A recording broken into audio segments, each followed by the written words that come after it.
Starts in 10, 9, 8, 7, 6, 5, 4, 3, 2, 1, go. Warning. The following content is not suitable for small children. Viewer discretion is advised.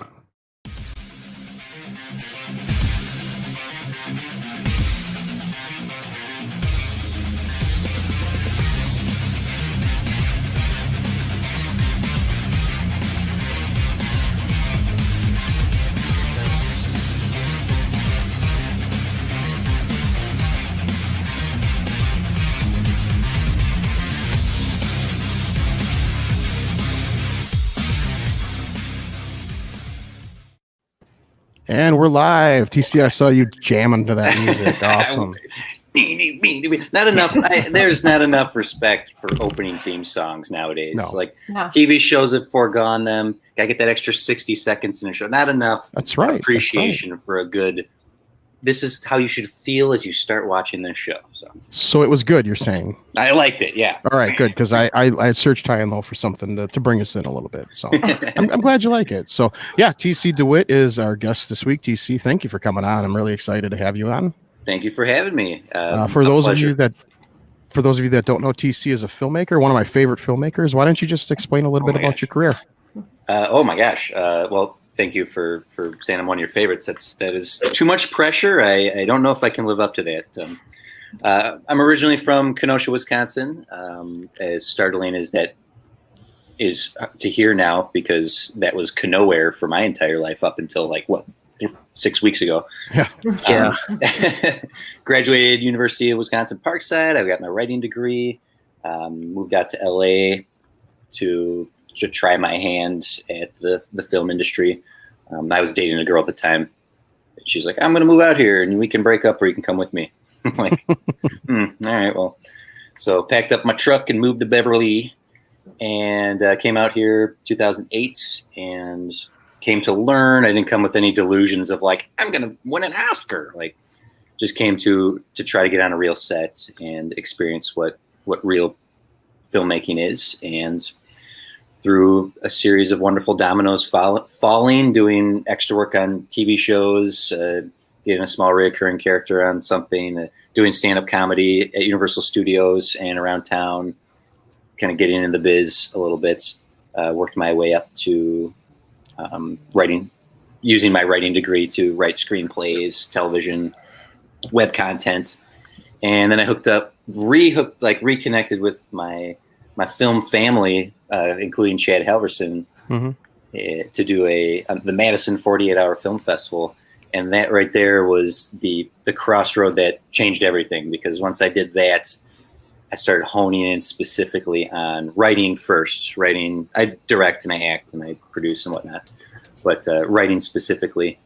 And over a number of years of just constantly saying yes to anyone's project who needed a writer, humbling myself as much as possible to take gigs, hustling. About 3.5, 4 years ago, I was able to stop working a part-time job, stop doing any side hustling, and specifically for the past 3-4 years, I've been working professionally as a screenwriter and have gotten to work on film and television and legit stuff. And it's so there's a probably too long babbling of A to B. No, it's awesome. One of the things I hear often from independent filmmakers is, I want to do this for a living. I don't want to work a 9-to-5 job. I want to do this for a living. Do you have any advice for filmmakers that want to make money doing this?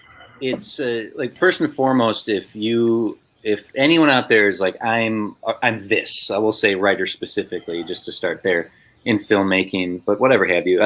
I'm a writer. Well, if you're a writer, you better be writing. Having ideas in your head or jotting down notes in your phone or something on a napkin at a bar, that's not a script. That's not tangible enough. If you want to write, then you have to write. Whether it's good or bad, whether you show anyone or not, you can't claim to be something if you don't actually do it. And that's my first advice right there, is that people who constantly like to say like, oh, I'm a writer. It's like, cool. What are you working on right now? Oh man, I got this idea. It's like, oh, well, right there. That's not writing. And then as far as pursuing a career in it, I touched on it in my speedy little intro there, is don't say no. Like, take any chance to write anything, because it's only going to, I come from a running background. I ran in college, I ran in high school, Junior Olympics and All-American, blah, blah, blah. So I approach everything like a runner. If I asked any of you three right now to run a marathon, I hazard to guess it might not go very well. I don't think so. No offense. I'd probably do a little better than people would expect. Oh, good. Molly, you ready to run a marathon with me? Nope. All right, well, we'll talk. We'll talk.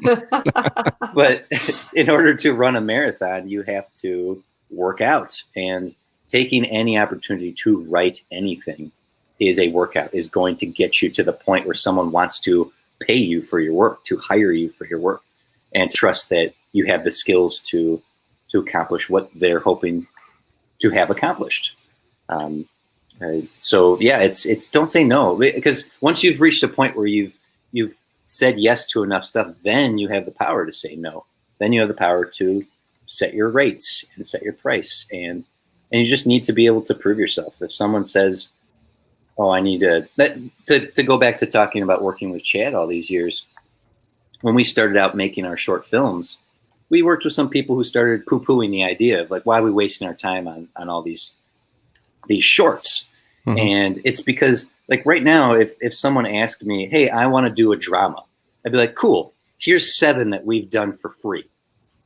I wrote them. I helped Chad produce them. We have these actors. We created tangible content that we can point to, and having a library of completed projects, regardless of the quality, because quality is going to be subjective, goes the same for screenplays. If someone asks me right now for a script, I have a pile of them. I go, well, this is what I wrote for myself. This is a horror movie that I wrote for someone. This is one that I've written for myself. So here's my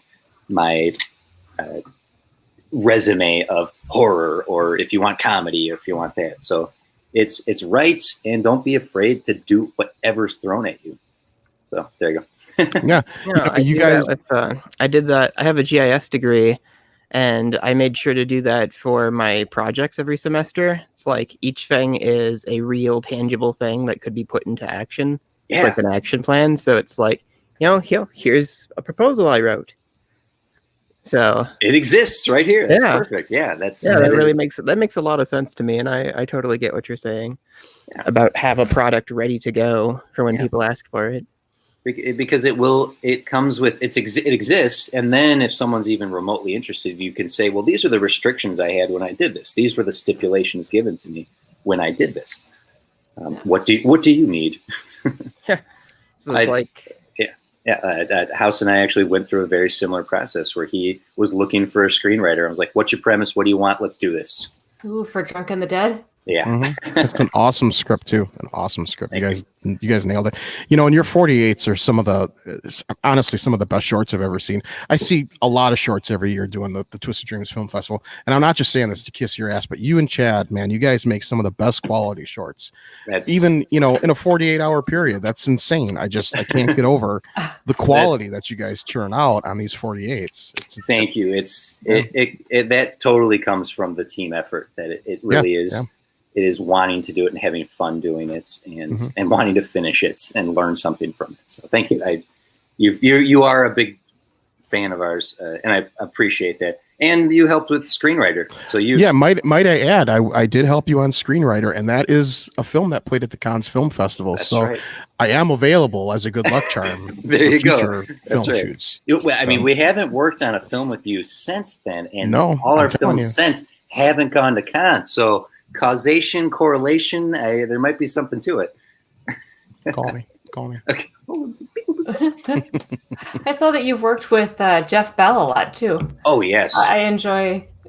We met him last year at the festival for his film Upstairs, which was so hilarious. Good. I loved that movie. I saw that you did a lot of work with him as well, and was it Mime Sublime? Yep. Mime Sublime. I produced. I wrote that screenplay. Jeff's one of my favorite collaborators. He's got this insane mind for world building, and he's a big old geek like me. Upstairs, him and Max. Jeff wrote that. That is just for your viewers right now. Seriously, seek it out. It's on ghosthat.net, or you can find Ghost Hat on YouTube to plug Jeff. He's fantastic, and him and Max doing Mime Sublime was a dream come true for me because I just love watching those two interact. We had a great conversation about sandwiches. There is a great moment of like there's like 3-4 sandwich gags in that short. Yeah, we talked about that. I saw that you'd worked with him, and I haven't seen Mime Sublime yet. Now I'm gonna have to. Oh, I hope you enjoy it. If you like Max and Jeff's chemistry, I'm a big promoter of those two. Love those guys. And Julia, who directed Upstairs, is one of our frequent collaborators as well. Keeping it. There's like a family. It's like we have our core family that I work with a lot, and I'm always looking to work with those. Any excuse to work with them, I'll take it. So thank you for wanting to check out Mime Sublime. So of course.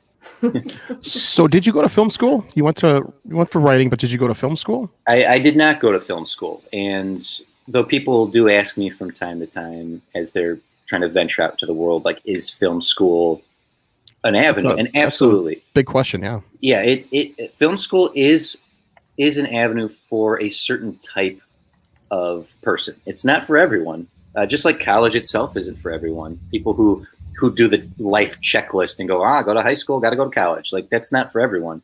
Mm-hmm. Film school does have its benefits. There's the Alumni Association at prestigious film schools. If you can get into Northwestern or USC or NYU, like the alumni associations in those rather expensive schools have their benefits, and you do get a sense of hands-on experience working on student projects at film level. So I would never tell someone who has an opportunity to go to film school to turn it down. But ultimately, what it comes down to for me is film school isn't just the going to a building and hearing from a professor lecturing at you about how to do something. It's the real world experience. Pick up your phone and film something on your iPhone. It's not gonna be great, but at least you're making something and you're learning from it. When I came out to LA, when I came out here, my first thing was like, okay, I need to get on a real set just to see what it's like. And so I signed up for extra work so I could get a free education, be paid to be there to watch how a movie's made. You're like, oh, the director doesn't even call action. What? There's like 4 sound guys here. This is insane. Like, it's learning.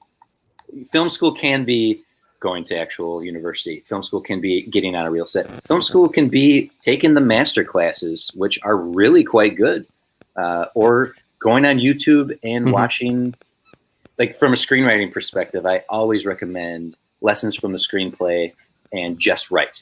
Those 2 YouTube channels are about the craft of screenwriting. It's free education. Go on YouTube, patronize those guys, and oh shit, I said free education and the cops are coming for me. Oh no. It's me. Sorry. Okay. Yeah, I did I did the master class with Martin Scorsese, and that was excellent. That was really good. Yeah. So however you learn, that's it. Go ahead, man. I'm sorry to cut you off there. Oh, I've only heard of the Aaron Sorkin masterclass because there's a podcast I listen to, and they are very, very, very critical of Aaron Sorkin. Well, funny enough, Jeff Bell doesn't like that masterclass either because whenever he hears the ad for it, it's like, damn it, I'm going to do this. No one starts a scene by saying, damn it. And Jeff's like, watch me. Oh, really? Here we go. Ready? Every scene will start with, damn it. I take it as a challenge.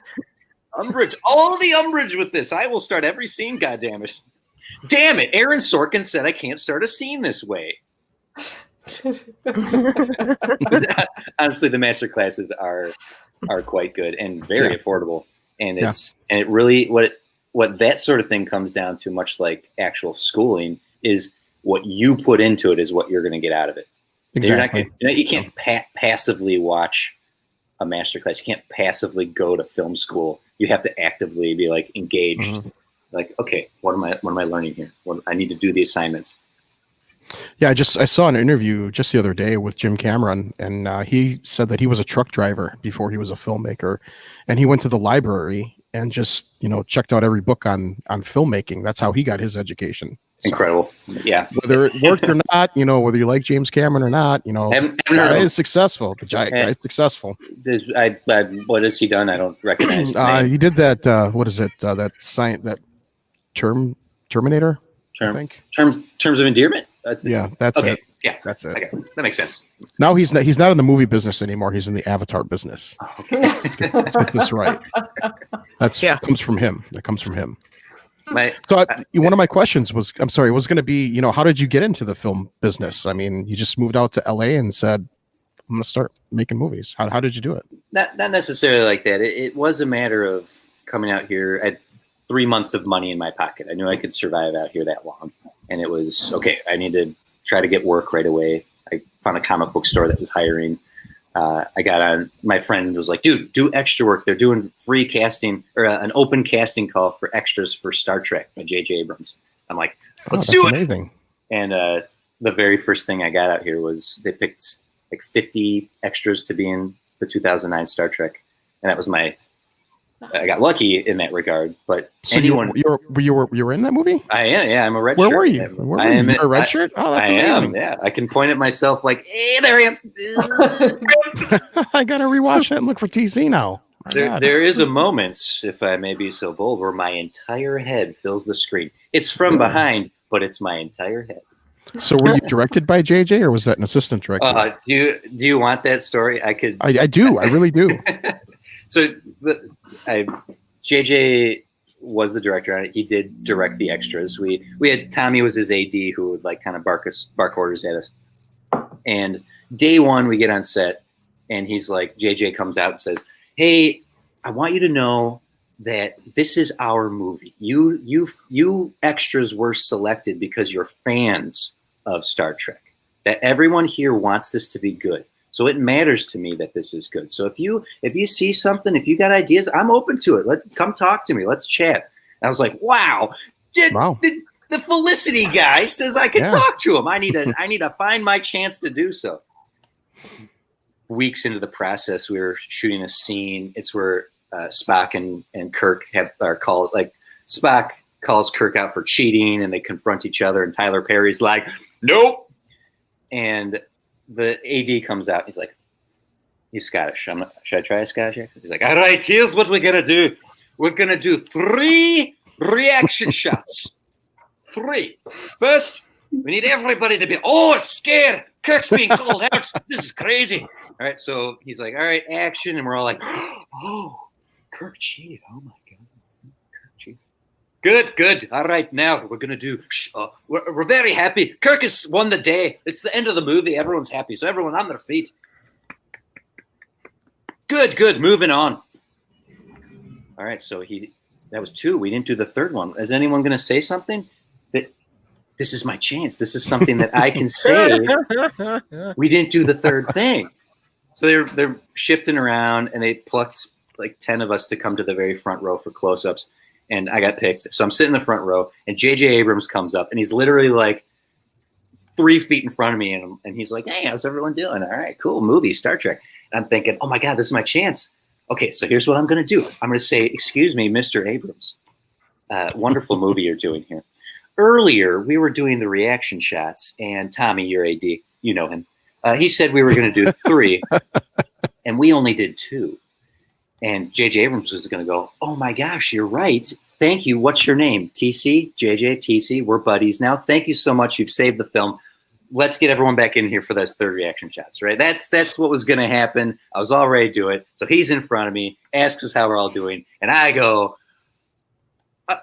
earlier we were when we do the react. You missed one of the reaction shots. You didn't do it.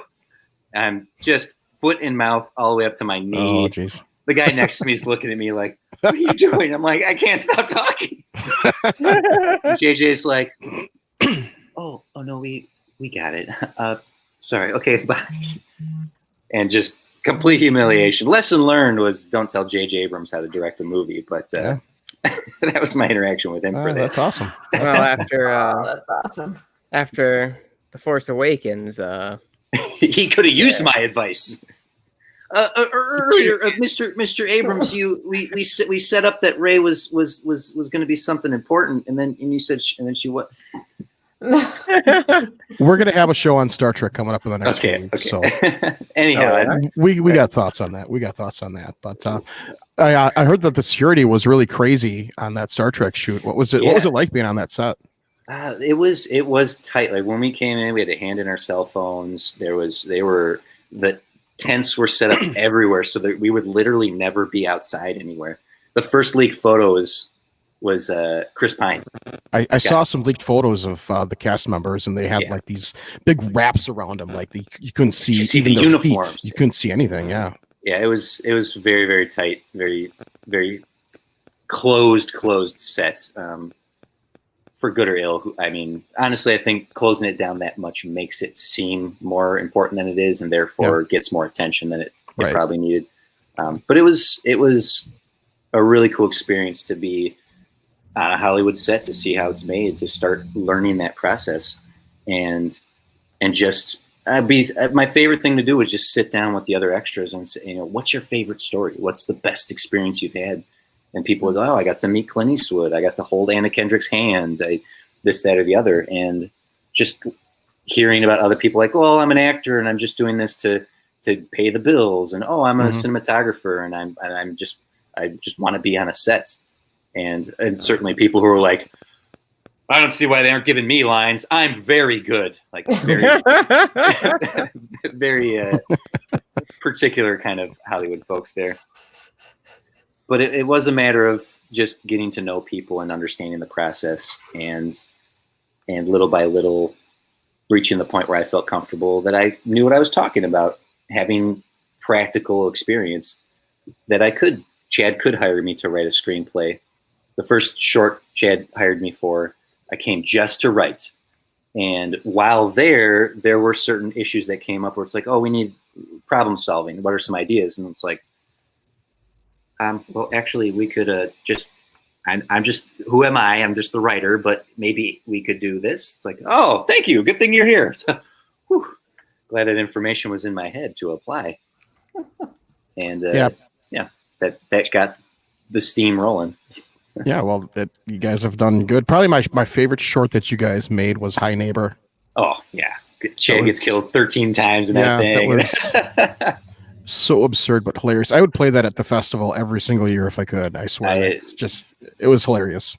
Thank you for that. That one, we're very proud of that one as well. That was a step in a new direction for us as far as a team, where it wasn't just about let's tell a coherent story, let's film it well. It was let's have a style to this movie. Let's start lighting with some finesse. Let's start moving the camera with more purpose. That was 2013 or 14. That was kind of a new, like, always learn more and try to apply more. So thank you.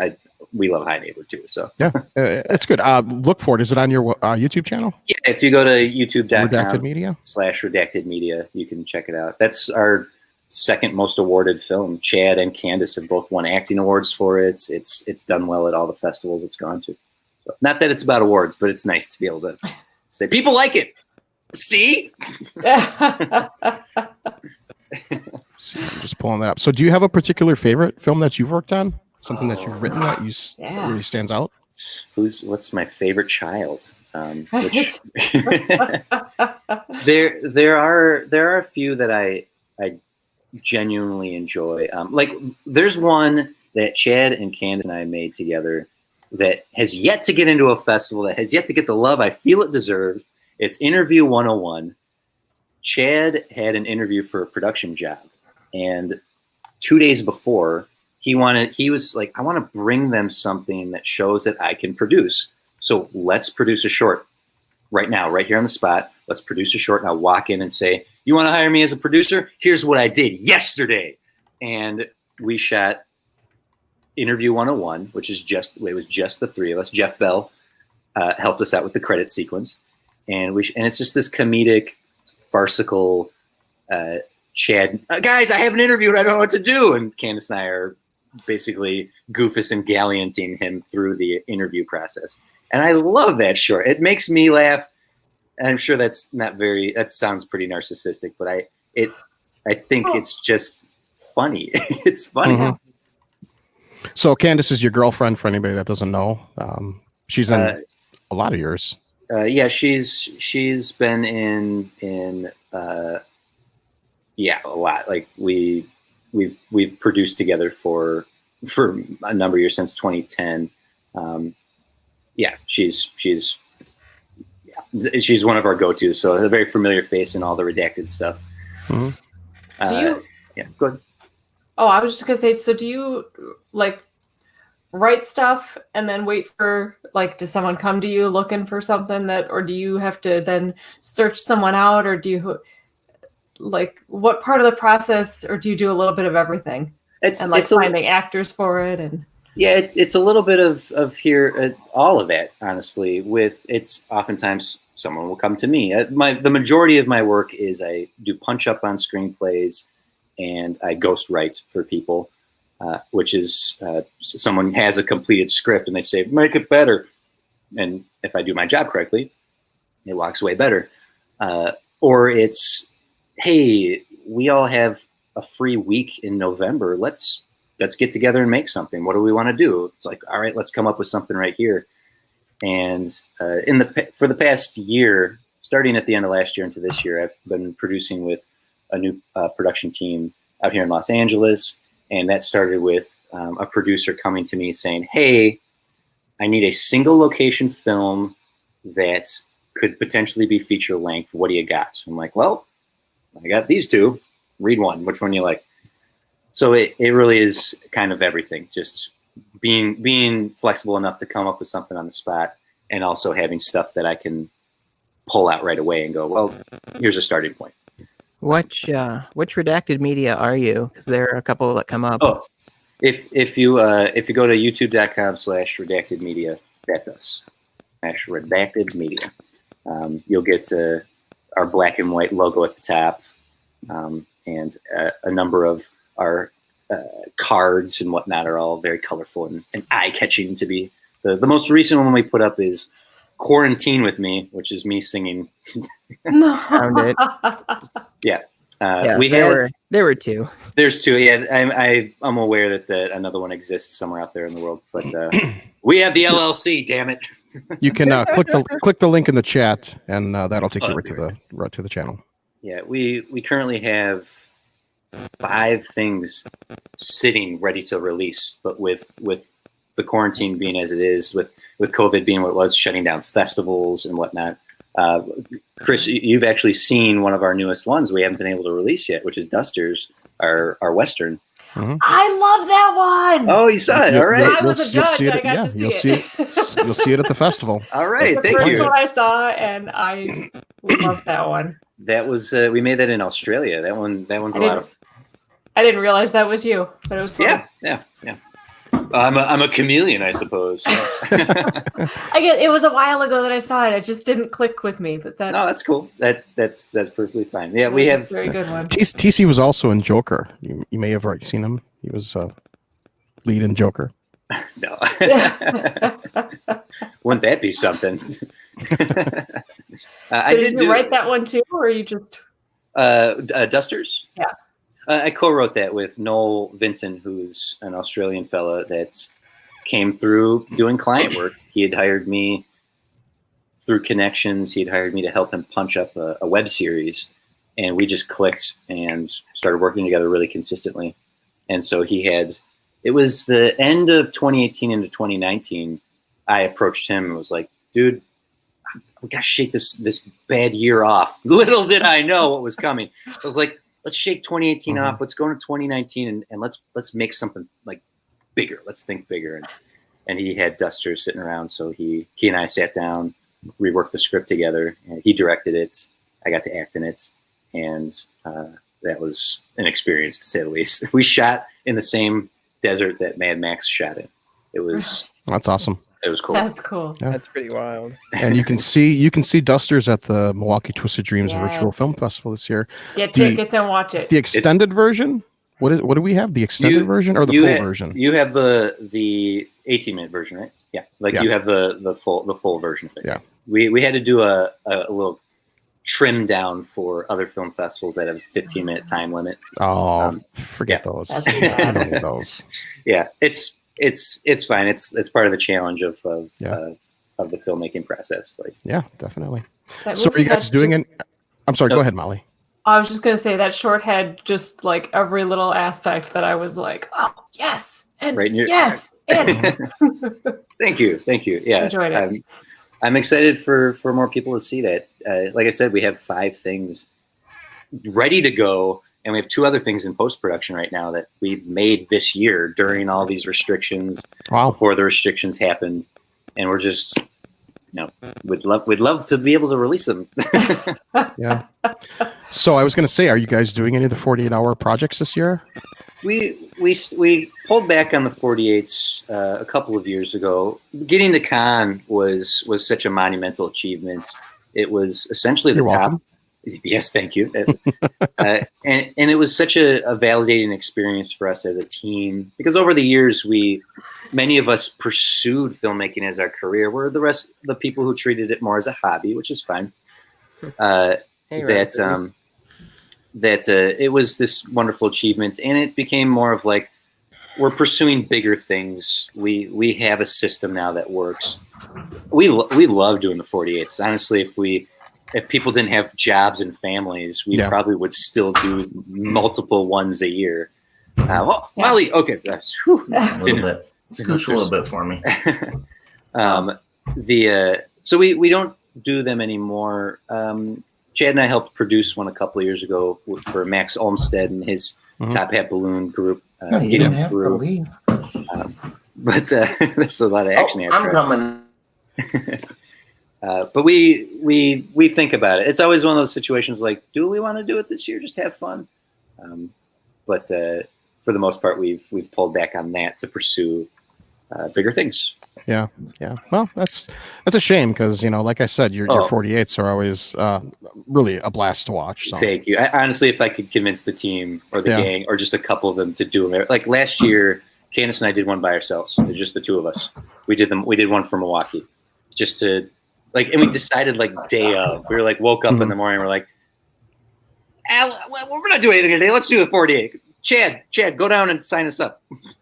Yeah, they seem like a lot of work, a lot of planning goes into it, and just being on set, when I was with you guys, it's just like a well-oiled machine. Everything, people don't realize how much work goes into making a film. What goes on behind the scenes. It was really incredible to watch you guys just make that, and it's an awesome film. You were there every step of the way as well. And I always tell people who are just getting started, I'm like, do a 48. Seriously, if you want a barometer of where you are at any point in the filmmaking process, in any position of the filmmaking process, do a 48-hour film festival, because it will show you exactly where your strengths are and where your weaknesses are. I love those things. Yeah. Awesome. Well, we have Tom. Hey, Tom and Molly. Hey, I'm back. Yeah, we figured out that we have to refucculate the, agitator to battery or something. I'm not a man, so I don't even know. It's just her car wouldn't start on Saturday, and we got to do it. So TC, I got a question for you. Sure, man. I have a beautiful girlfriend right here.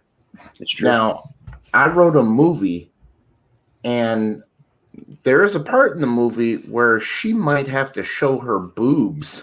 There's no might about it. There's no might about it. How do you run that past an actress?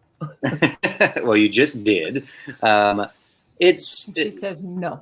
Well, you know what I did? What I did was I said, you're going to be spread eagle full, gynecology. And then I submitted to only your boobs. I see. So you went the full 9. You're like, yeah, I threw the whole yard at her. And then, good negotiation tactic. Yeah, I know you're being funny, but it's a fair question, because we've done 48s, specifically 48s, but just in filmmaking in general, it is a question sometimes with your actors of what are they comfortable doing. To put something in a short film, I had a short we did that there were 2 characters falling in love, and I didn't know if these 2 married actors would be willing to kiss, and so I'd approach them and say, just to put it out there, do you feel comfortable doing that? If not, that's fine. We can make it work with or without a kiss. And to put that on a higher level, we can do it with or without the boobs. Okay, we can do it with. I just want to know what you're comfortable with doing. And both actors were like, we're professionals. We act like we're kissing. That's just how it is. And you could very well get an actress who says, yeah, no, I'm here for it. I'm here for it. But you need to be willing to accept that no as well. And especially the way the world is now. And as it always should have been, there's no pressure. It should never be, well, then you're out, right? It needs that, especially if that's going to be critical. If nudity, if sexuality, if any sort of uncomfortable topic is going to be important to the film, that needs to be very much upfront at the very beginning. I honestly think that nudity in horror films is not so much as important to the story as it is that it's a horror film. You're going to get some boobs, right? Like, it certainly depends on the subgenre of horror you're doing. Yeah. Okay. And honestly, your actors should know that going in. We were discussing before we started rolling here, Friday the 13th, which I was involved with. Those actors are well aware of what Friday the 13th entails. They're not coming in to do an art piece. They're coming in to do a slasher movie. And you are right. Much like the default tropes of noir are going to be a fedora and smoking in black and white. The default tropes of slasher movies are going to be blood and bouncing boobs and boobs. And monster. Yeah. That's not required. It just certainly, it's the filmmaker's choice from the get-go, and the actors being comfortable knowing what they're getting themselves into. Yeah. I noticed Go ahead, Dustin. I was just going to say, I saw Friday the 13th Vengeance before we started, and I didn't know that Darcy from Joe Bob was actually in that. Yeah. Yeah, she was. That's right. And so you mentioning like that movie had a lot of toplessness in it. Yeah, and it's on YouTube. How's this happening? I think Freddy versus Jason had too much toplessness in it too. Oh, yeah. I just realized that it totally went over my head that YouTube allowed that, and no one's flagging it. I guess I don't know. There's an age gate on it anyway, so you can get away with more if you're age restricted. You can get away with more on YouTube. If you also have they're more worried about copyright. YouTube is more worried about copyright infringement than they are about boobs. Right. So if you and I whipped our wiener out, YouTube's going to ban it way faster than if Molly showed her hoo-has. Probably, yeah, probably. If Molly shows her hoo-has. She agreed to it until we. Tom just wants Molly to show her boobs on film. I think that's it. Tom just wants it. I got a figure itch and I need a scratch, baby. I guess. So I was going to ask TC, are there any guild rules about nudity in film? Or any actors guild rules or laws? Yeah, the Screen Actors Guild has significant rules when it comes to nudity of any form, whether it's a full frontal or if it's a butt crack. There are very significant rules about what the Screen Actors Guild is going to allow. And looking into the independent film scene versus the gilded union film scene, it's very, very, Tom can jokingly pressure his Molly here right now if she wants, and it's all in good fun. Yeah. As I'm to understand your relationship. But the guild rules on that are significant. There's bumps in fees. There's negotiation tactics. Are you saying there's like, if I show her boobs, it's $50,000. If I show her boobs and downtown, it's $100,000. If I dry hump, it's $150,000. Like, is that how it goes? I think we're talking about completely different kind of films here. Well, no, I'm just saying, like, what does the actress charge for it? Because she's going to be like, well, I don't want to be dry humped. Well, okay, but then cut another 50 grand off that. Yeah, that's what it comes down to is being willing to. Okay. Yeah, and the money might not end up being the case. If you look at a movie like Knocked Up, for example, Anne Hathaway was originally cast in that film, and in the negotiation of that script, before the filmmaking process began, her agents were trying to negotiate the moment of in Knocked Up. There's a shot straight through the legs as the baby's crowning. Okay, I got a question on that too. How much information does the actress have on how legit the vagina looks? that you can say, like, do they take a life cast of the actress?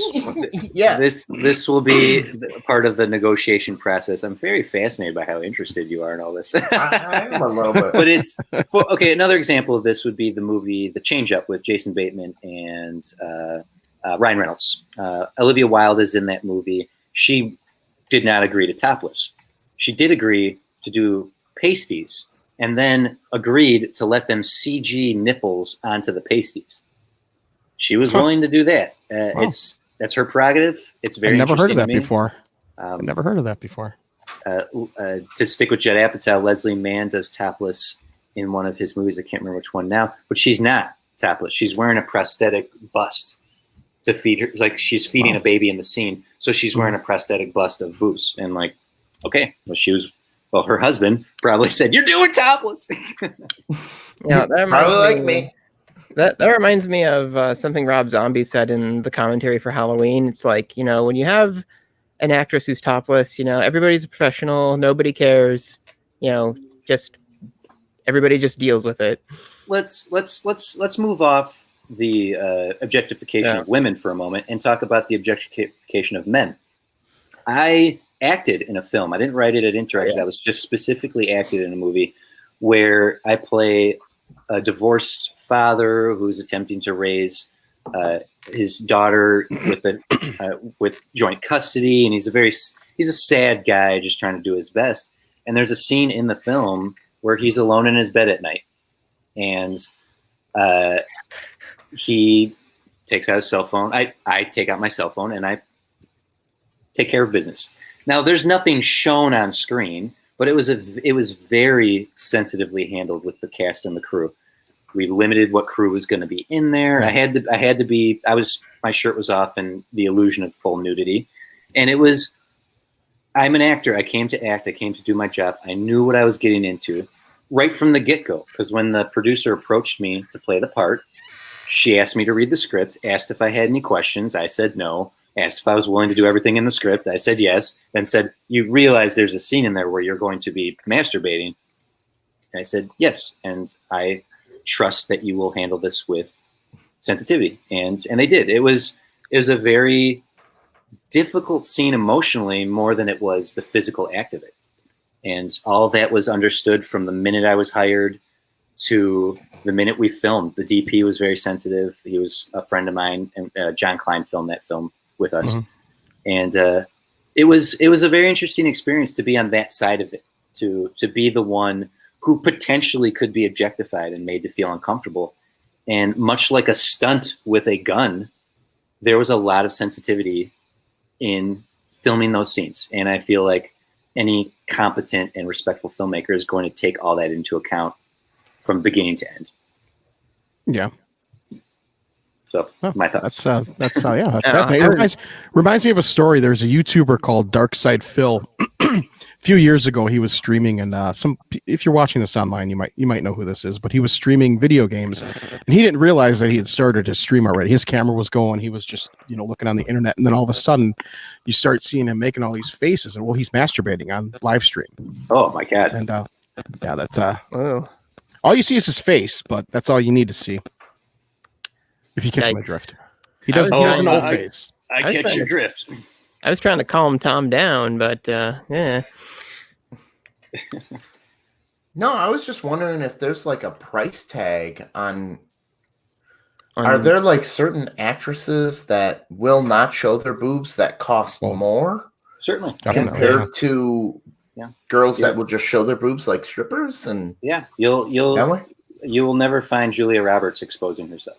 Doesn't have any right. those scenes because that's something from the beginning of her career. She said, "No, I'm not going to do this," and that's understood. People won't even approach her for films that may require such a thing. Sandra Bullock, you're not going to find her doing that. Now it's all a matter of taste. It's just like anything. Some people are going to be willing to do more than others. I'm not willing to bungee jump. You guys might be willing to. That's perfectly up to you. It's your body to do with as you please. I'm not bungee jumping. Fuck that. Good. You and I can watch as.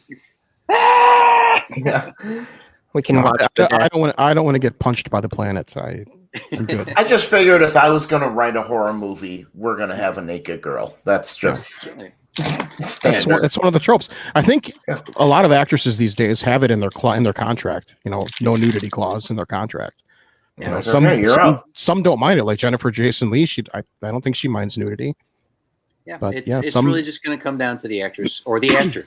It's just going to be what it is. You're going to have Bruce Willis was willing to let himself be flat, like have an exposed moment of himself in Pulp Fiction. Hugh Jackman made sure they destroyed every frame of film that showed his butt from the Wolverine Origins. It just depends on who it is. Molly said she'd find. Where'd she go? Molly, get up here. What are you doing? She go hide? She's giving us watchers. That's what she's doing. That's good. Thank you, Molly. That puts us to what? 1, 2, 3. Oh man, we're up there actually. I shared it to a ton of pages. I would never bungee jump in my life. I would never jump out of a plane. I would never parachute. Perfectly good plane. Fuck that. No. Same here. I'll push Dustin out of a plane. Oh, you better not. With filmmaking in general, it's honestly everything is like what's your purpose behind this? Why are you doing this? Is it to entertain? Is it to appeal to a specific audience? And so, Tom, you're not wrong in terms of wanting to check off the tropes list. Because I have bumped against that with some producers. I was hired to do the rewrite on Friday the 13th Vengeance, and I approached it with as much respect for the franchise and the genre as I could, because that's what they needed.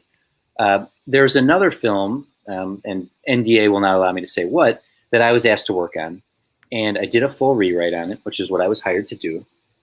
And in the script I got, it was so demeaning to women. It was so the absolute opposite of empowering to every female in the script. So I went out of my way to try to make them more, first of all, more human and less caricatures, and tried to give some of them a little more strength. And the producer who hired me said, no, that's not what people want. This audience want girls topless, screaming from an axe-wielding maniac or knife-wielding maniac, whatever it might be.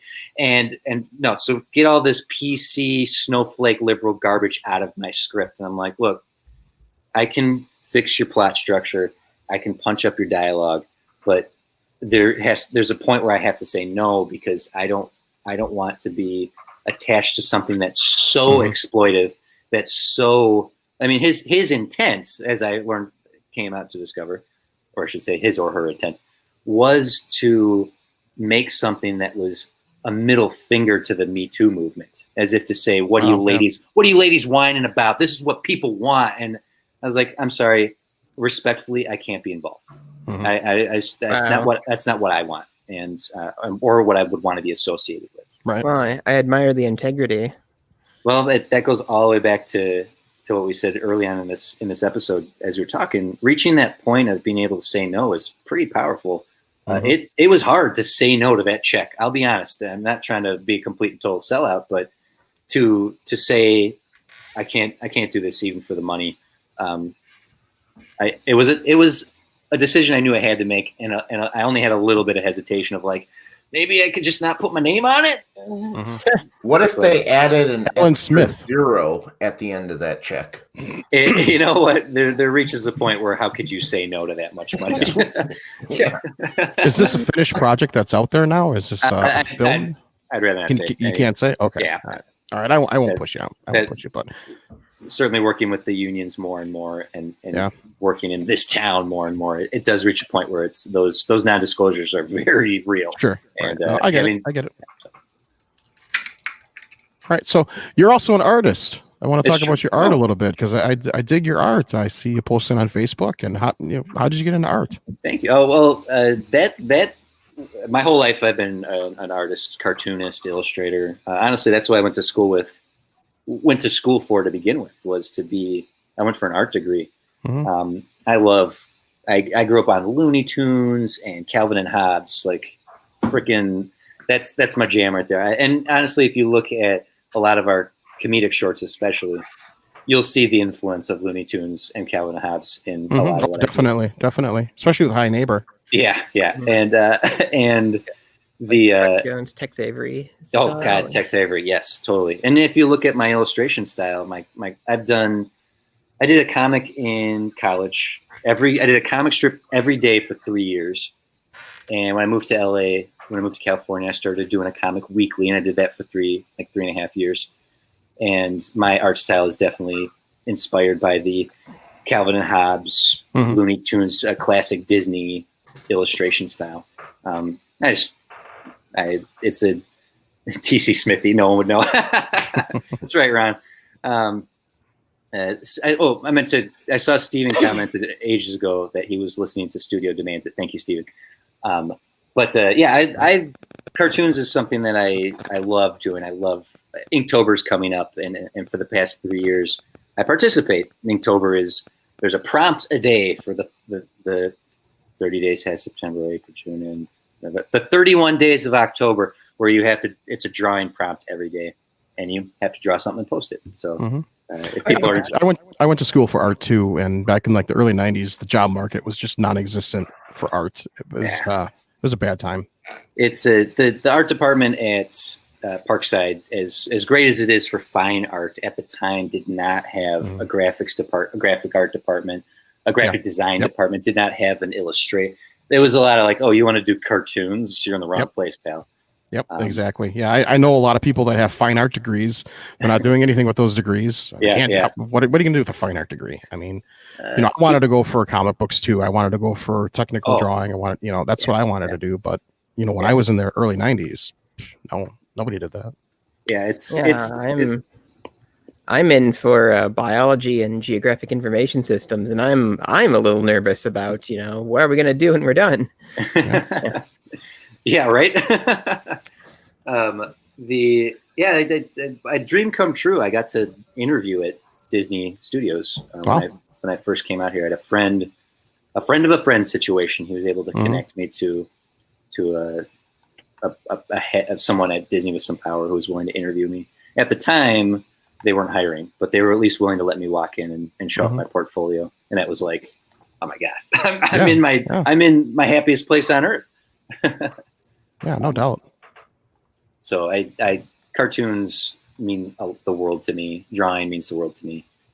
If people want to follow me on Instagram at TC's Big Head, you can see basically everything I do. I don't have a very focused Instagram, but you can see my art. You can see the filmmaking we do, and maybe the random selfie. Like, hey, the 1 in 1,000 shot where I feel pretty handsome right now. I'm going to post this one. Yeah. Yeah, art is very freeing. You can create anything at all, and that's I love art. We should talk about art one day because we'll do a whole episode. I could go on and on and on, but I did honestly. If you want to hear my thoughts and feelings about art and cartooning in general, I did do a podcast with Jeff Bell a couple years ago, the Top Shelf Disney Animation Studios podcast, where we watched everything from Snow White to Wreck-It Ralph 2. And did an episode, and so you get to hear a lot about my thoughts and feelings about hand-drawn animation, CG animation, cartooning in general. So there's a plug right there for a fun show. Yeah, nice. Yeah. I love talking to some of these old school animators like Philo Barnhart. He's on Facebook. He did like Little Mermaid, Beauty and the Beast. Yeah. Ralph Bakshi's on Twitter. He interacts with his friends. That guy's a legend. Bakshi's. How do you feel about the legends, like the guy who did Bugs Bunny's voice but only made like $56 in his whole career. It is insane to me to think about someone like Mel Blanc, the voice of all of the Looney Tunes characters, to think of someone like the Jerry Siegel and Joe Shuster who created Superman, and how what they made at the time was just like, yeah, okay, so I do voices, thank you, all right, and then to now know the legend that they are. We created the ultimate immigrant story. Yeah, we'll sell it to DC Comics for $20, $200. You've got Bill Finger, who created Batman, and Bob Kane took all that credit for decades. Bill Finger didn't get credit on screen for creating Batman until Batman versus Superman. That was the first time it was Batman created by Bill Finger and Bob Kane. So my thoughts is that these people, their estates, to a point, deserve some sort of recompense for the amount of work that their fathers or grandfathers that they created. I agree that those legends deserve as much respect as possible for giving us our modern myths, whether it's Bugs Bunny, the voice of Bugs Bunny and Daffy and Elmer Fudd and Pepe Le Pew and like all those characters, and someone like Superman or Batman. Pepe Le Pew should just be renamed Pepe Me Too. Oh my God. One. All right. That was pretty good. Yeah. Also correct.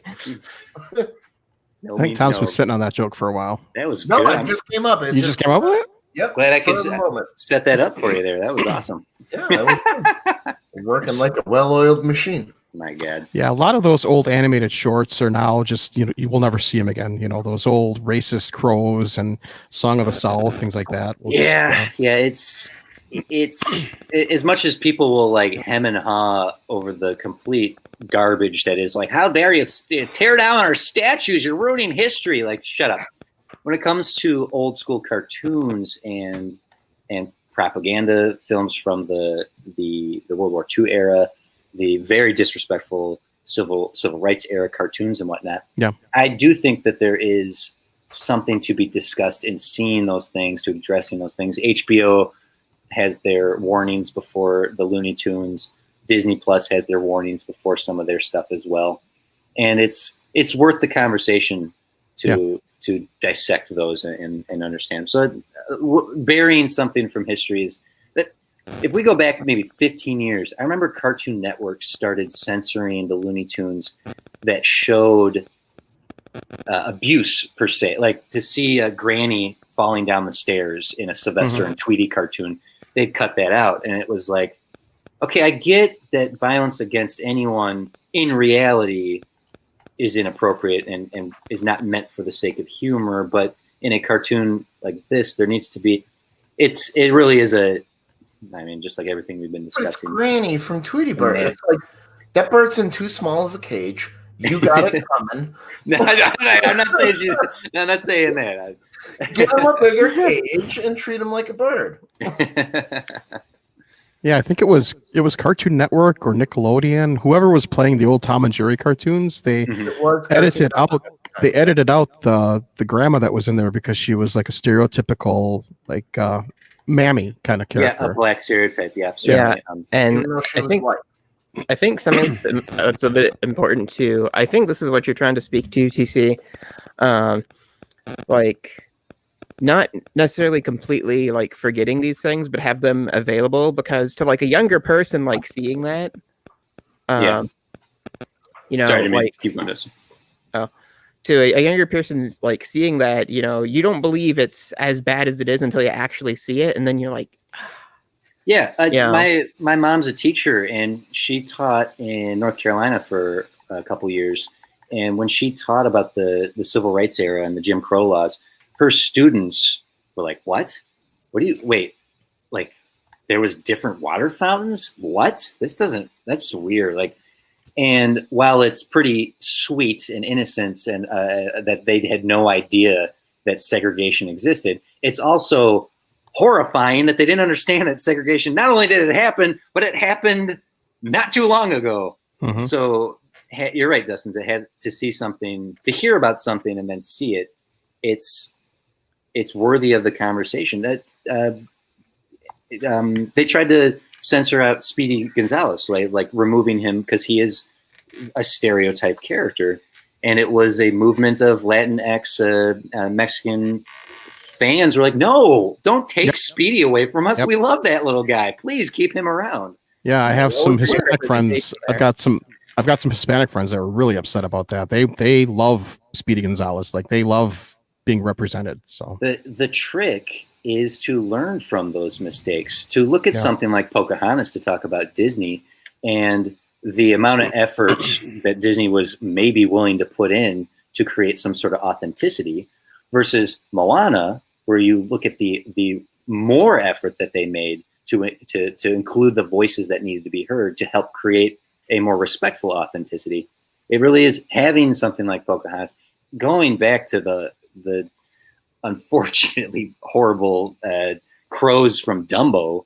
I was about to say that. Yeah. to look at that and then be able to watch at least the progression of. What do you feel about Slowpoke Gonzalez?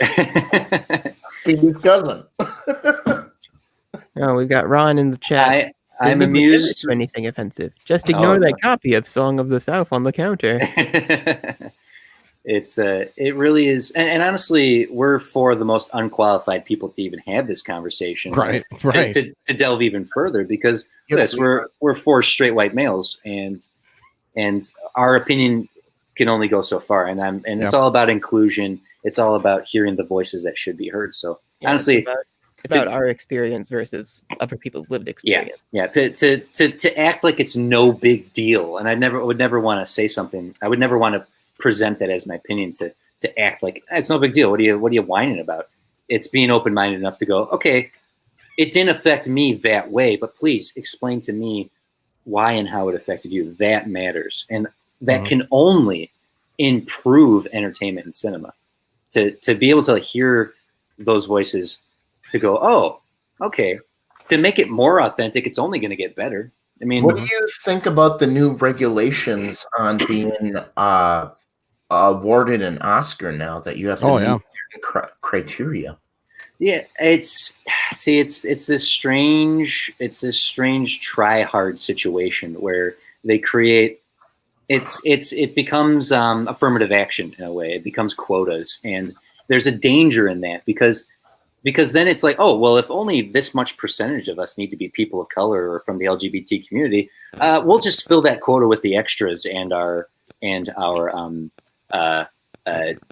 finance department. Check. Okay, we can nominate us. That's a very cynical way to do that. I do believe that too. Yes. Yeah. What it should be is empowering good filmmakers and hearing fresh voices. It shouldn't just be, oh, we're giving a person of color this opportunity. We're giving a woman this opportunity. We're giving someone from the LGBTQ community this opportunity.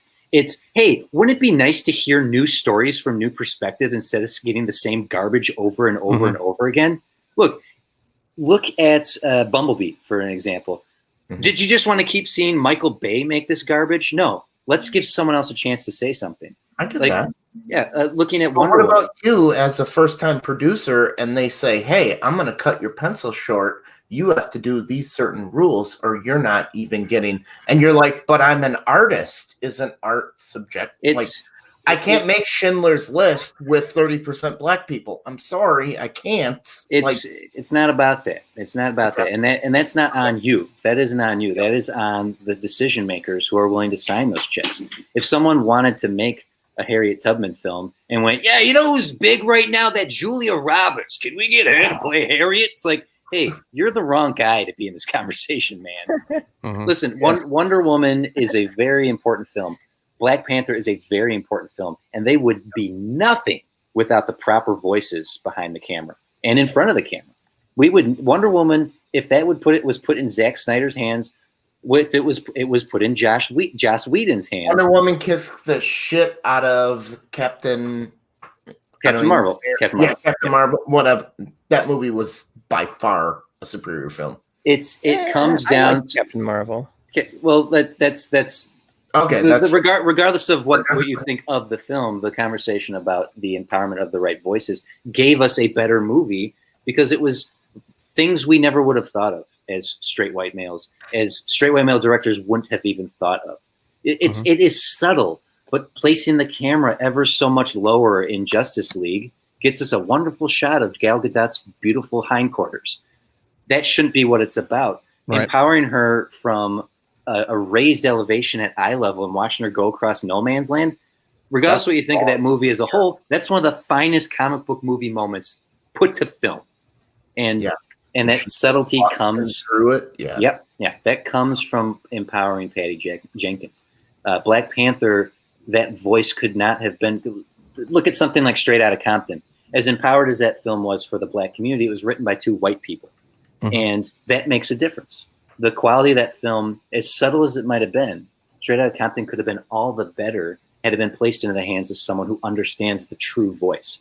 I'm really on a rant right now. I get approached with scripts all the time.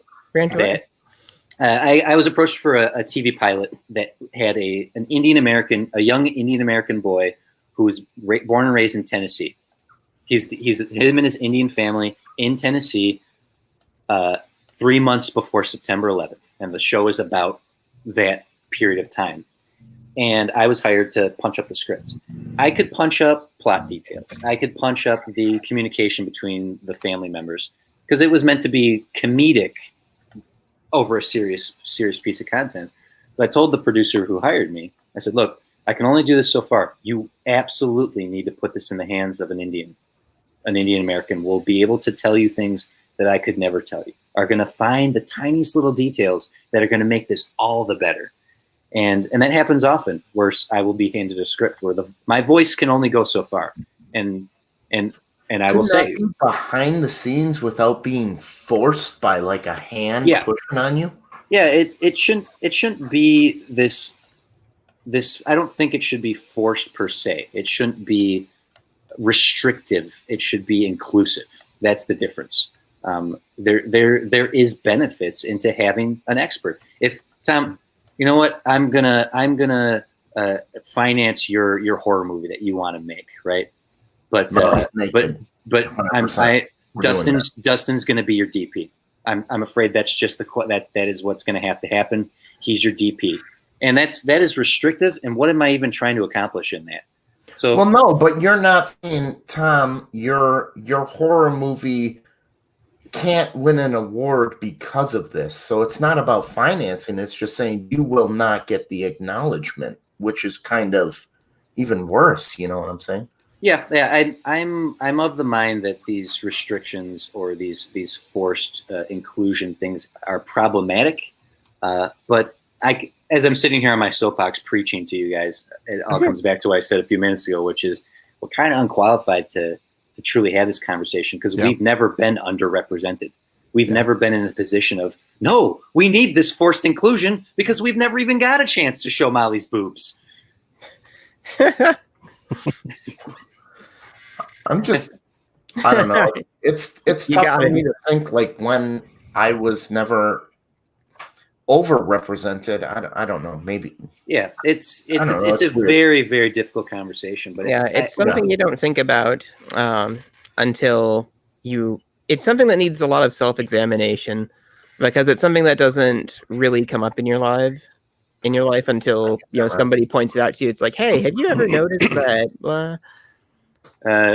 Get out, Jojo Rabbit. So Tom, what you're saying in terms of not being accepted for or not being up for awards or whatnot, what it will come down to in situations like this, what it'll come down to is the effort you put in versus going out of your way not to include someone, right? So if you don't have, you're not going out of your way to say, I'm making a movie and I won't include anyone of this category. If you did that, go to hell. Yeah. But if you said, hey, I'm going to make a movie with the resources I have, with the ability that I can. I'm going to say, I want TC, Dustin, Chris, Molly, me. All of a sudden, I got 5 white people. And it's like, well, that was just what you had. Yeah, that's what you had available. You didn't go out of your way. I think that's what it should come down to. When you're looking at someone who like deliberately says like, no, you snowflake, I'm going out of my way to say that. Like the producer who said, no, I want girls running with their tops off being chased by a maniac. because I want to piss people off. Well, yeah, and I think that kind of attitude definitely persisted in Hollywood, decades ago, and old Hollywood. That Yep, absolutely. People were definitely, no, I'm not going to have any African Americans on my set. Yeah, that and anyone who still has that attitude to this day needs to be sent They're to. in the wrong business. Yeah. It does make it feel bad though if you write a script. Like I wrote a script for Chris, and all of a sudden I don't have any black people in it, and it's like I didn't mean to not put black people in it. It's just right.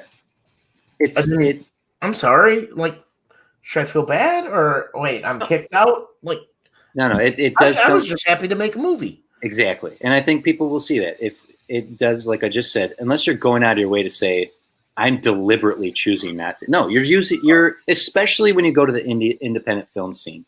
I could talk about the guilds about this and the unions in this part of the conversation as well.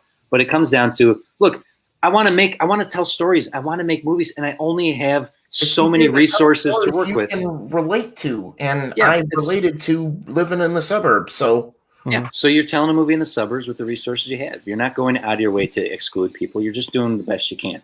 And eventually, you make enough things, you do the best you can.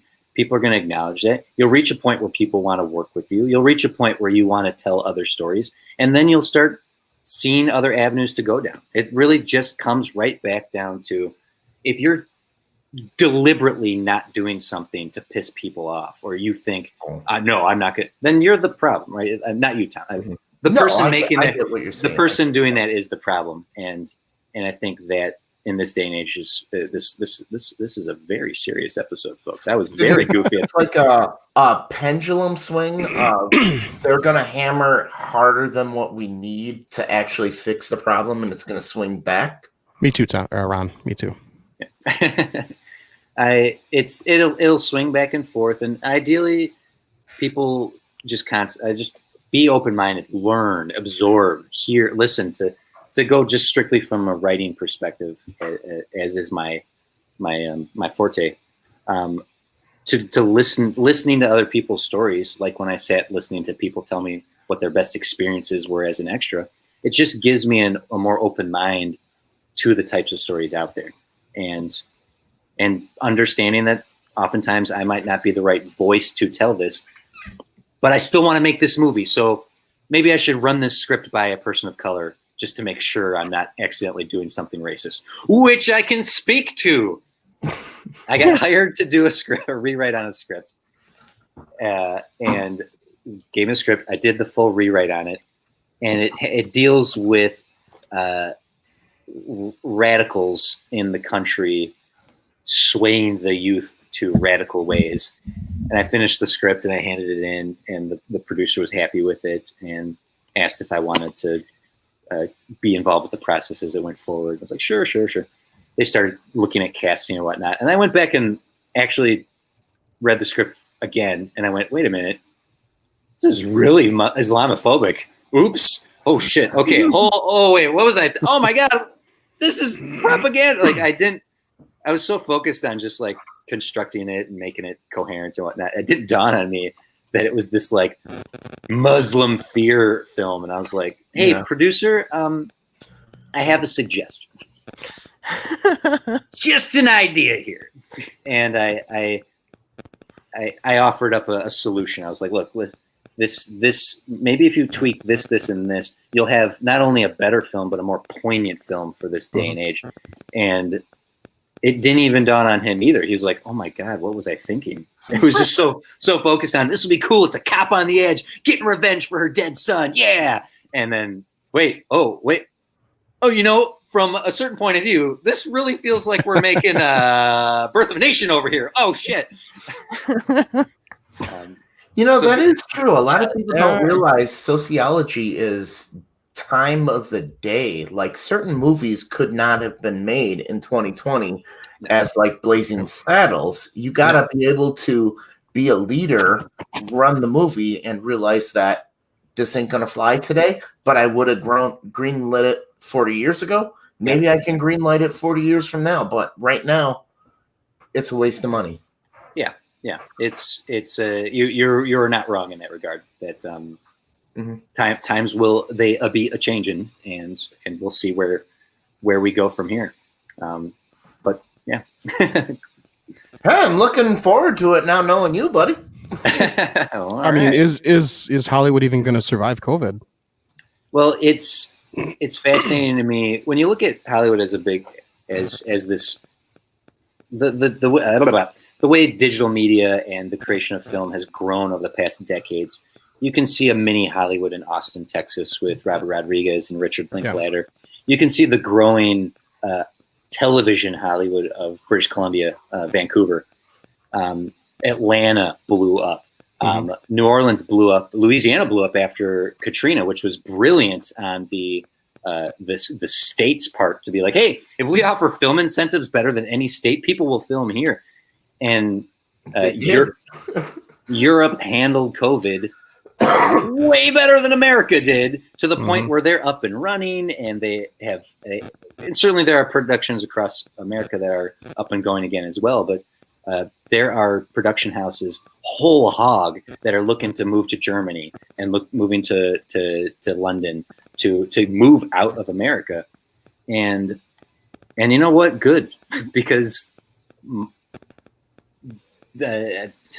I'm trying to think of a good example. It's kind of crumbling at the seams. Yeah. No, it's kind of like you can only take advantage of the well for so long before we got to say, let's knock it off. Exactly. Like the taxes and stuff. Like you strip California of everything. Now we're going to move to Texas. Well, we're just moving like a virus. Why don't California do it a little better? Like, type thing, you know, it'll people will move away enough that people will want to come back, is what it'll come down to. The city is dirty. California will be hip again in 30 years. Yeah. I remember when California was cool. Like, I hung out in California before it sucked. Yeah, man. Yeah. I think the cinema needed a shot in the arm, a vaccine, if you will, to create new things. And do you feel that that's the way of losing almost the movie theater, losing the my heart breaks. Videos? I know that all heart breaks, but do you think that is just part of the revamp? Like, we almost need to start over with Hollywood? Well, we're constantly seeing an evolution of Hollywood. So I've talked of this before. I don't know if I've talked about this with you, Chris, but I've talked about this before. If you consider cinema in general, in its early world, in the early stage of cinema, when it went from theater to film, you had Hollywood. That's it. And eventually television came along. It was Hollywood and television. That's it. And maybe you had a Super 8mm camera with your great granddad had a Super millimeter, and they filmed. And they filmed Kennedy getting his head blown off. No, and this little space was created in the middle, where you had people who'd grown up with their 16mm cameras wanting to be in Hollywood, and created this little middle section that became Spielberg and Lucas and De Palma and Coppola, and they became, and Scorsese, and it was like, who are these upstart asshole independent kids? And then they were the new Hollywood, and that got absorbed into Hollywood, and so the vacuum was sealed. And then it opened up again with Gen X, when you have people like Tarantino and Sofia Coppola and Kevin Smith and Richard Linklater and Robert Rodriguez, and that created a new era of independent filmmaking. And then that got absorbed into Hollywood, closing the vacuum again. And now move ahead another couple decades, and you get the internet era, and we're looking at films being released to YouTube, independent film creators, Netflix, digital media, and you're creating a new era of that will get absorbed into Hollywood. Perfect example of this was how much trouble all these professionals had doing their shows from home. There are YouTubers who have been doing brilliant jobs with a ring light and a boom mic for 10 years. They're multimillionaires. And and Jimmy Fallon and Jimmy Kimmel and Seth Meyers, Stephen Colbert, do his hair. Yeah, it's like they were like watching your mom try to get the printer to connect to her laptop. It's like, well, you're fumbling through this. Let me show you how this is done.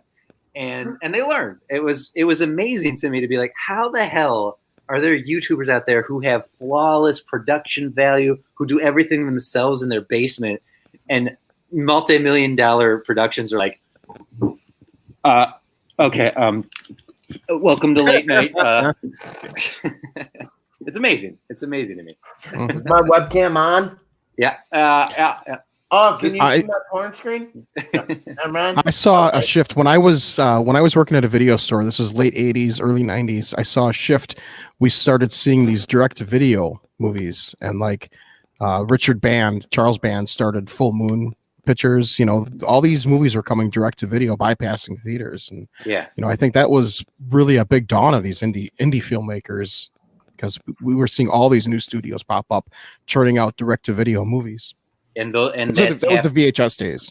Sure. And that's happening again now, where you have direct to VOD stuff that's being created. Yeah. And that is a lovely market for independent film. You guys both create the direct to film festival videos that are way underrated. I will tell people, I've watched hundreds of videos and I was like, this shit should have been in the theater. This was good, That is great to hear, and honestly, there is a future in that. It's all, when we went to Cannes, I saw Chad have an existential crisis when we went down to the basement of Cannes, where the convention floor is. There was all these hundreds of tables of completed films, feature films, completed films with marketing budgets that had posters and knickknacks and keychains, just saying like, please, distributor, please buy us and put us in movie theaters. And a very small amount of people going, hey, we made a movie. You want it, Netflix? Like the attitude of wanting to be cinema and be in theaters, that's certainly a route that people want to take. But there's nothing wrong with those straight to VHS movies. Mm-hmm. There's nothing wrong with those straight to Redbox. I mean, it just depends on expectations, right? How do you feel about Steven Spielberg saying Netflix original can't be awarded Academy Award? It's short-sighted. It's an old way of thinking, because I can look at stuff that's released to theaters and I can look at stuff that's released to Netflix and see the difference in quality. And sometimes it's both. Like, there are, honestly, I could have a whole Netflix. Every movie they release that has like a star in it or had like some backing of like, there's always something. I can't put my finger on it every time. There's always something that I go, this would have failed in the theaters. I don't know what it is, but there's like, I can watch a movie on Netflix and go, this was the right place for it. But if it was in theaters, I'd be like, what? What if Cobra Kai came out and they said, you can watch the new episode of Cobra Kai every week for $2? Here's what's going to happen. Here's what's going to happen. I'm going to make a prediction right here. All right. The restrictions that were put on Hollywood after the post-monopoly era of the studio system, there was law put into place to stop Fox from having Fox movie theaters and Paramount from having Paramount movie theaters, MGM theaters. You could only see the movies at those. There's all these laws, antitrust laws, that were put in place to stop the studio system from doing what they were doing in a lot of regards. Well, our current administration has deleted those. Those laws have been removed from the books. So the studio system is back into play and it's fair game. So I think what you're going to have is Disney creating their Disney theaters or buying AMC and being like, this is where you get to see Disney movies. But my big prediction is that Netflix, you get your monthly subscription, right? You can even get the discs still if you want. For an extra $5 a month, you get a movie theater pass. And you can go see Netflix movies. God, you just blew it out the water there. I think Netflix will create a theatrical release system where you can have your Netflix movie pass to go see Extraction or Bird Box. Well, what about all the movie theaters that are closing Netflix owns a theater. Netflix could reopen them for cheap. Yeah. I think that the future of movie theaters is going to look very similar to the old school system of like, if you want to see the next Marvel movie, you're going to have to go to a Disney-owned theater. If you want to see the next, I guess Fox is also Disney. If you want to see the next Fast and the Furious, you got to go to a universally owned movie theater. That's a Netflix. I'm sorry, I don't want to interrupt, but Netflix is getting into the theater business. They are snapping up theaters. and they had to do that because of Steven Spielberg and his ilk saying, you can't have this movie at Cannes or nominated for awards because it was not released to theaters. Like, fine, we bought a theater, we released our movies for a week, now nominate us. So are they buying up theaters and actually opening them, or are they just holding the real estate till the market drops and then they release it all at once? It's hard to say it's hard to say what the exact plan is for Netflix, but I think they would just buy them all up and let the system crumble, and then be like, you know what's going to be really fun? Netflix movie theaters, boom, and just release it, right? Yeah, they have quality films that are. The Irishman was worthy of going to theaters. Dolomite Is My Name is absolutely worth going to theaters. Marriage Story one of my favorite movies of all time. Yeah, and that was a Netflix original film. Amazon got in the game a little sooner than Netflix, but Amazon and Netflix have had more award nominations than any studio in the past 3 years for Oscars and Golden Globes, BAFTAs. And that's why Spielberg comes out and says, you should not be nominated for awards. Kicking our ass. Well, I would never besmirch the name of Spielberg. He is one of the most important filmmakers of all time. He's a living legend. I get that too, but you know what? Sometimes you gotta. He's a bit out of touch in that regard. There you go. That's the nicest way to put it, and we'll leave it at that. Yeah, I would crack if I would crack down on anybody. I think I would crack down a bit on Kubrick, just because of some of his fans are like really pretentious. It does come down to that, right? It's like, hey, you can like a guy, but man, you hate their fans. So I think that goes for music, movies, TV, soda, strip clubs. Sure, like the Rick and Morty fandom, I think had some serious problems for a while. Yeah, toxic fandom is problematic in everything from Star Wars, movies anybody? to. Nobody hates Star Wars more than Star Wars fans. I'll tell you that. Right. I do really hate Force Awakens. That's true. I enjoyed The Mandalorian. The Mandalorian was cool. And I thought Solo was nice. Yeah. Last Jedi sucked. I still haven't Solo seen was it. Great. Honestly, there was a time where we only had the original Tridge and the prequels. And it was like, and that took 12 years to do. So how we didn't dare have much in between. Yeah, and it used to be like, you like this, you don't like this, and then more stuff started coming out. And now there's this spectrum of Star Wars, and so you can just, where do you fall on the spectrum? Because there's so much Star Wars content readily available to watch, and like, the prequels were horrible, but they did give us the Clone Wars and Rebels. So, You ever have a girlfriend say to you, like, I'm like, yeah, Darth Vader's about my favorite character. And then she goes, I love Star Trek. And it's like, I never wanted to hit a girl before in my life. You just called Star Wars Star Trek. And then she force chokes you while nerve pinching you at the same time. And says, yeah, and like, I'm like, you can't use both movies.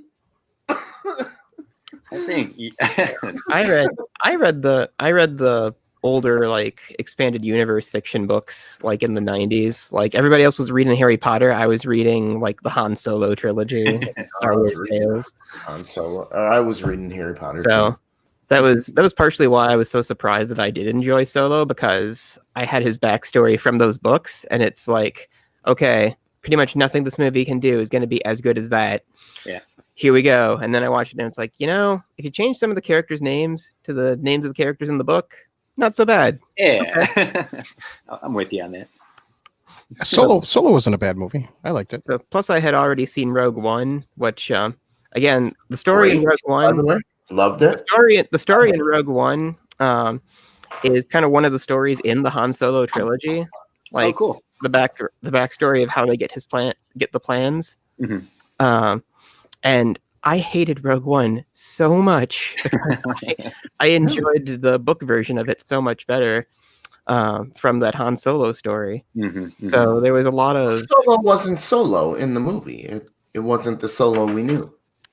Well, in the book, his first girlfriend becomes a member. I don't give a shit about the book. I saw the movie. She's the one who leads the attack, like steal the plans. You know, that's one of the things about Star Wars going on now. You have to read all the books, you have to read all the comic books, you have to play all the video games just to understand the overall story. Like Disney is really spreading this. You have to watch all the TV shows. You have to absorb all the content just to understand the story in the movies. You just need to read the Han Solo novels from the 90s. That's what I did.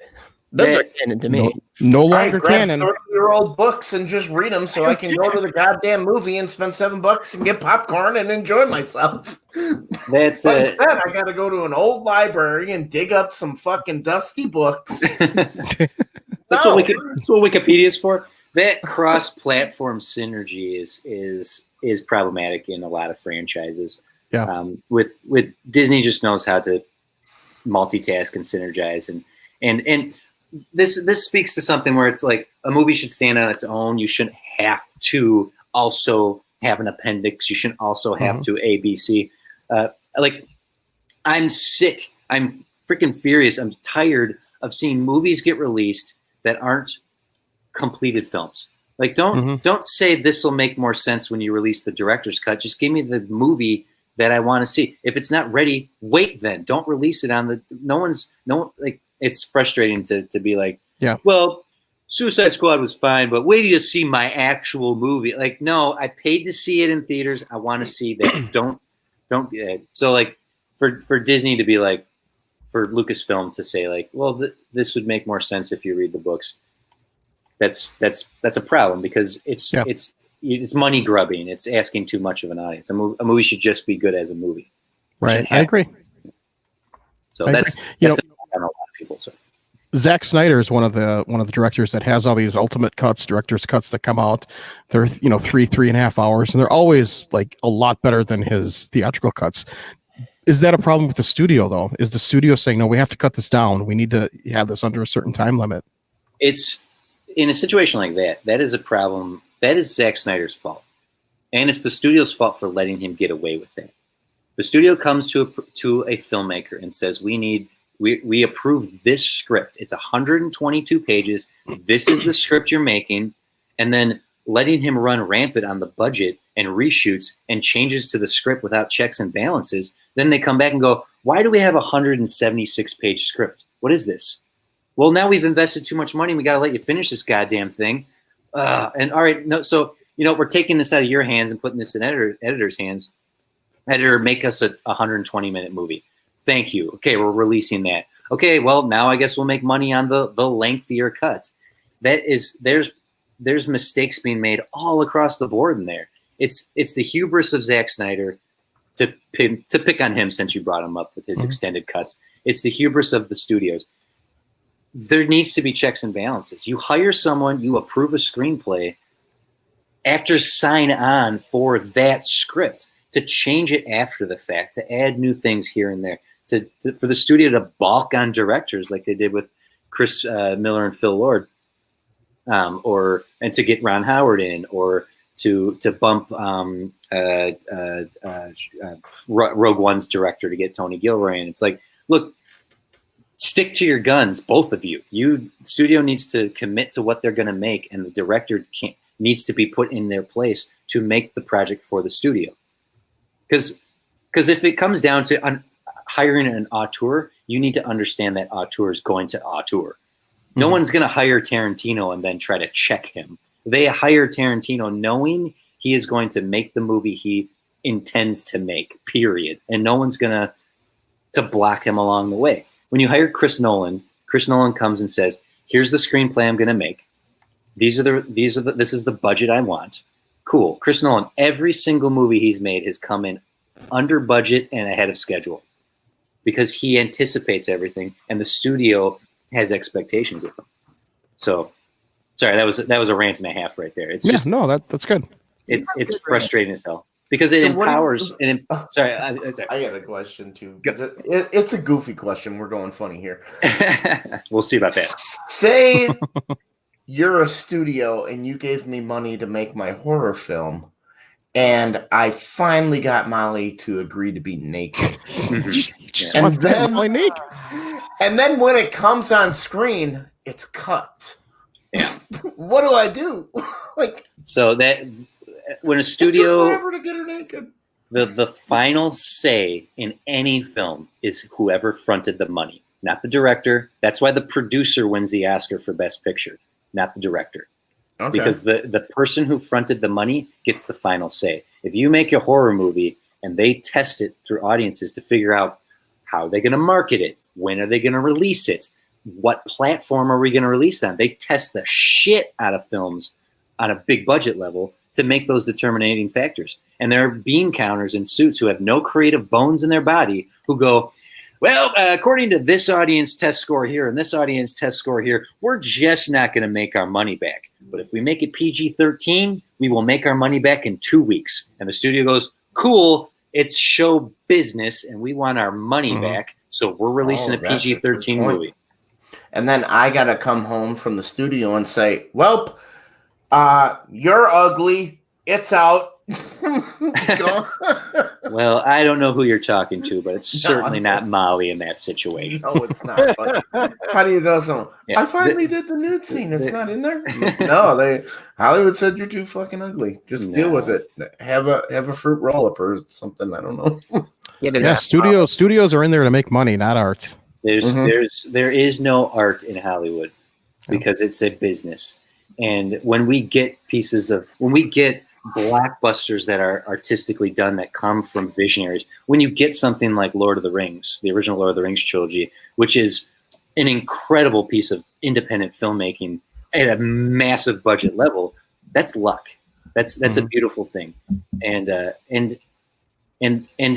plucking directors from obscurity who come from independent film, who understand the process of filmmaking as well as the game that needs to be played in Hollywood, you can get something wonderful like Guardians of the Galaxy. Because you got James Gunn, who made splatter movies with trauma, who also understands the system. A lot of directors who are plucked from independent film, you can trace their career, the successful careers of Sam Raimi or James Gunn or Jim Cameron or Spielberg, even by looking Peter Jackson, Chris Nolan. Like you can trace their business life through film. As opposed to taking someone like Josh Trank from obscurity and dropping money in his lap and saying, now fail at Fan Four Stick, or taking Colin Trevorrow and saying, great, now fail at Jurassic Park. He didn't fail at Jurassic World. It's the 4th highest grossing movie of all time, but so on and so forth from there. We get what you mean, I think. Colin Trevorrow's script for Episode 9 Star Wars, Duel of the Fates, was amazing. I wish they would have made that. I highly recommend Mr. Sunday Movie. Mr. Sunday Movie's on YouTube. Yeah, he animated the Trevorrow script. Yeah, he animated the Trevorrow script. It's great. And the Weekly Planet podcast. That's right. I love those guys. And I watch Caravan of Garbage every week. Like I love Caravan of Garbage. They're great. Yeah. But yeah, the Trevorrow script they animated, it's fun. Or if you want to see Jenny Nicholson on YouTube eviscerate it, she does a great job of reading the whole thing. I watched that one. I watched her too. She's amazing. She hasn't put out as much content lately. I think the last video of hers I saw was the one where she went to the BronyCon. Yeah, that's fascinating because she more or less created bronies on accident. Oh no. So we talked about Zack Snyder a little bit, and I would post the shit out of it on Facebook. Yes, I love the amazing Zack Snyder, and you would always post your comments, constructive criticism. But one of your comments, you said something. I'm paraphrasing this, but you said people don't realize what a game changer the Snyder Cut is. Yeah. Why don't you explain that a little bit? This is insane. Okay, so I talked about Peter Jackson, Lord of the Rings earlier. They won all the Oscars for Return of the King. And the next day, Peter Jackson was in studio finishing some final B-roll for the DVD. Like he was still filming the movie. And New Line fronted that. They knew what they had. It was something special. There was no confusion to be had there. It's a game changer in the fact that the fans demanded that this movie come to be, release the Snyder Cut. And the chest pounding, table pounding demand, the bullying that it took. People got really serious about the Snyder Cut. They were taking out billboards in Hollywood and to get what they believe they're entitled to is massive, because that is the sort of fervor, the sort of anger, the sort of disrespect to what they think fandom is, that could get Brie Larson replaces Captain Marvel if they had their way. Like they've been told this works, it shouldn't, and it doesn't. And in that regard, this is a game changer, because it's going to empower all these fans who believe they know better than the business that is Hollywood. Additionally, there she is. Hi. Hi. Yeah. Welcome back. Additionally, it's a game changer in letting. This isn't the Blade Runner redux over and over again that Ridley Scott financed himself with a little bit of funding from Fox. No, this is full film budgets that could be used to give us another Baby Driver or another Get Out. Like, these are tens of millions of dollars being given to Zack Snyder to keep making the same goddamn movie over and over again. Right? And now to be told Dustin, you're talking about this before. It's done. We just got to put the pieces together and a little bit of CG. Yeah. Also, can we film some more scenes for this now that Hollywood's opened back up? It's done, but we just, it is crazy to me. We need to shoot some more stuff. And it's like, wait, you said it was done. Yeah. And you just needed to.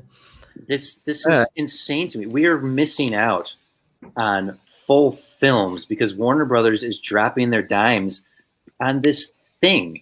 It is a bad relationship. This is an abusive relationship that Warner Brothers doesn't seem to be willing to get out of. This is not the tentpole they think it is.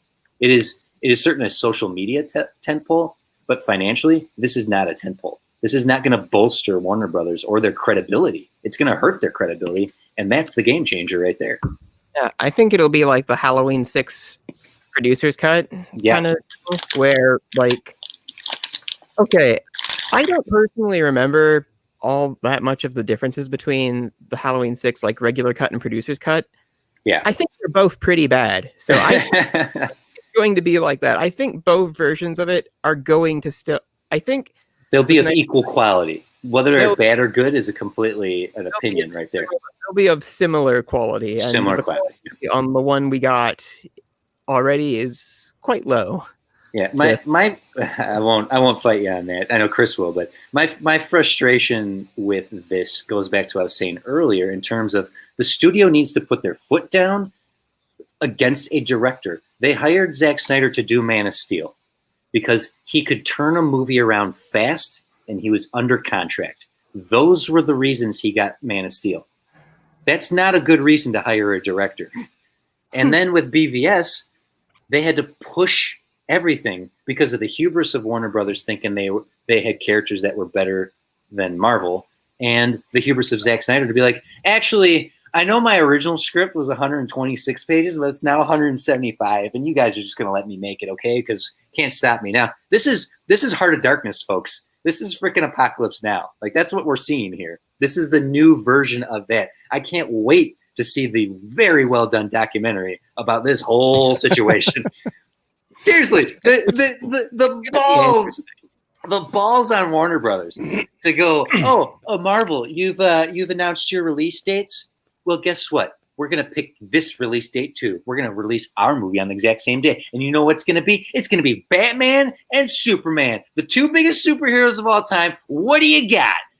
And Marvel's like, well, I guess we'll admit it. It's going to be Captain America 3 Civil War. And then all the geeks went, and then Warner Bros. is like, well, we got Superman and Batman, so we're not moving our date. What are you going to do about that, little Marvel? Ooh. And then Guardians of the Galaxy came out and made all the money, and Warner Bros. Went, oh dear. Did their Talking Raccoon and Tree movie just make more money than all of our Batman movies? We're going to move our date if that's cool with you guys. It's amazing to me. That's how this all started. Yeah, I don't think Snyder dislikes Superman. He's no. I think he generally has a. But I saw it when I was in a really good mood. I got to see it for free and got some girl's phone number. So Hey, all right, happy memories. it was like a school viewing, like for UWM. Yeah, So I had a great time. So I didn't realize how bad Batman v Superman was until like a couple weeks later, like when you're like, when you were hearing reviews, and it's like, you know what? Now that you mention it, do I think Zack Snyder hates Superman? No, I think I think Zack Snyder doesn't understand the core of Superman, which I think is a problem with a lot of important mythological characters. Is if you don't understand the core of a character, of what makes a character so important to the zeitgeist, you're gonna make mistakes. Yes, Snyder has said that he has pulled from the core of Superman, the core from the comic books, not any of the films. You know, this isn't Christopher Reeve's version, but he pulled from the very core of the heart of the story of Superman. And that's where he may claim to be doing that, but ultimately, I feel he's bringing a lot of his Ayn Rand and his nihilism to his universe. It's subjective, you know. This is his absolutely. version. It's his version of what he thinks that the core of Superman is. Yeah. But this director's cut of Justice League, it's not unprecedented. We've seen it before. You know, we've gotten the Donner cut. Certainly. You know, fans wanted the Donner cut.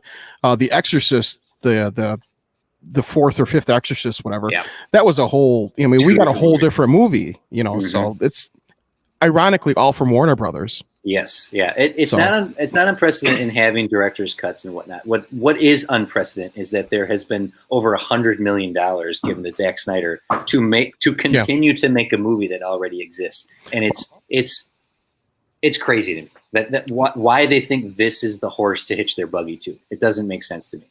You know, they for some reason they think they're going to make money on it. So, you know, they're going to play it on HBO Max in, you know, their 1 hour increments, and then they're going to release a DVD and a Blu-ray, and you know, they're the bean counter somewhere must think that they're going to make money on it. It comes down to on that Blu-ray. it comes down to speaking with your dime. If you don't support the Snyder Cut, then don't watch it, or at least don't pay to watch it, because that will tell HBO what they need to know. Yeah. That goes for any movie that comes out. If you don't want to keep seeing Michael Bay make Transformers movies, then stop giving him $1 billion every time he makes one. Mm-hmm. So, do you think it's going to do good? Do you think that the Justice League is going to do well? Do you think people are going to accept it?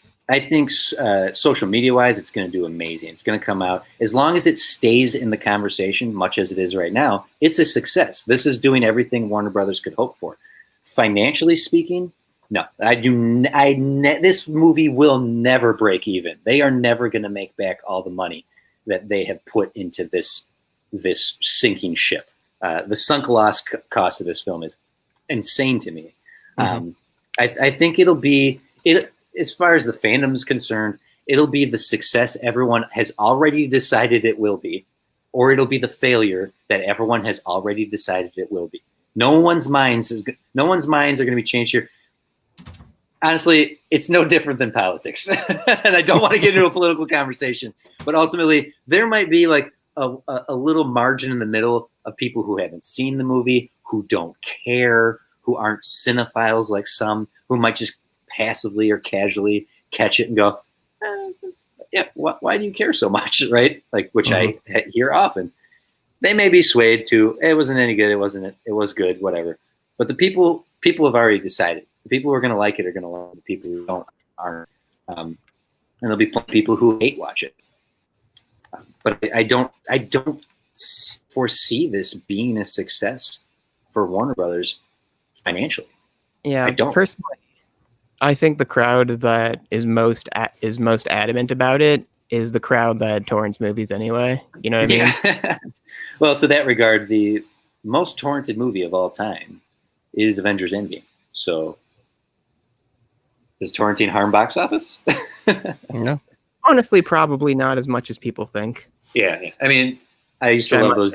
The DVDs would start with like, you wouldn't download a car, would you? Yeah, I would if that was an option. You wouldn't murder your mother, would you? Would you steal a movie? Well, yes. Did you ever see the Boondocks, like the animated show? Oh, sure. Yeah, they had that really steal a car, would you? Yeah, They have that really great one. It's like stealing movies is like killing the elderly. It's like murder. And the little girl in the audience, it's like, no, because they snuck in and they didn't buy the ticket. Yeah, I'm excited to see. I am excited and fascinated to see how this continues. This is the thing. The thing is that like, what's going to define careers here, right?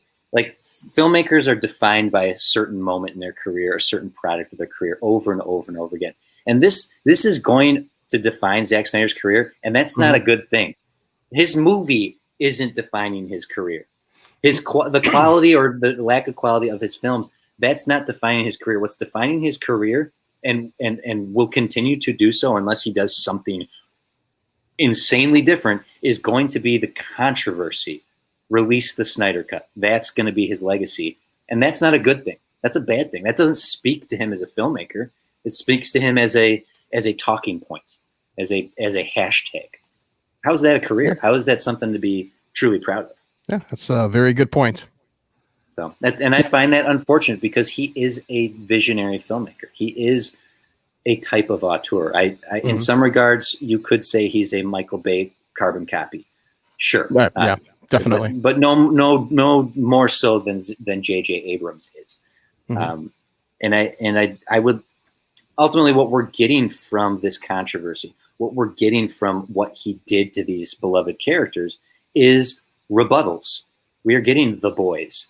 Awesome, right? We are getting different reimaginings of these characters. What the CW has been able to do with their comic book universe is amazing. And what the video games have done, what the cartoons have done, what the comics are doing. There's all this cause and effect happening.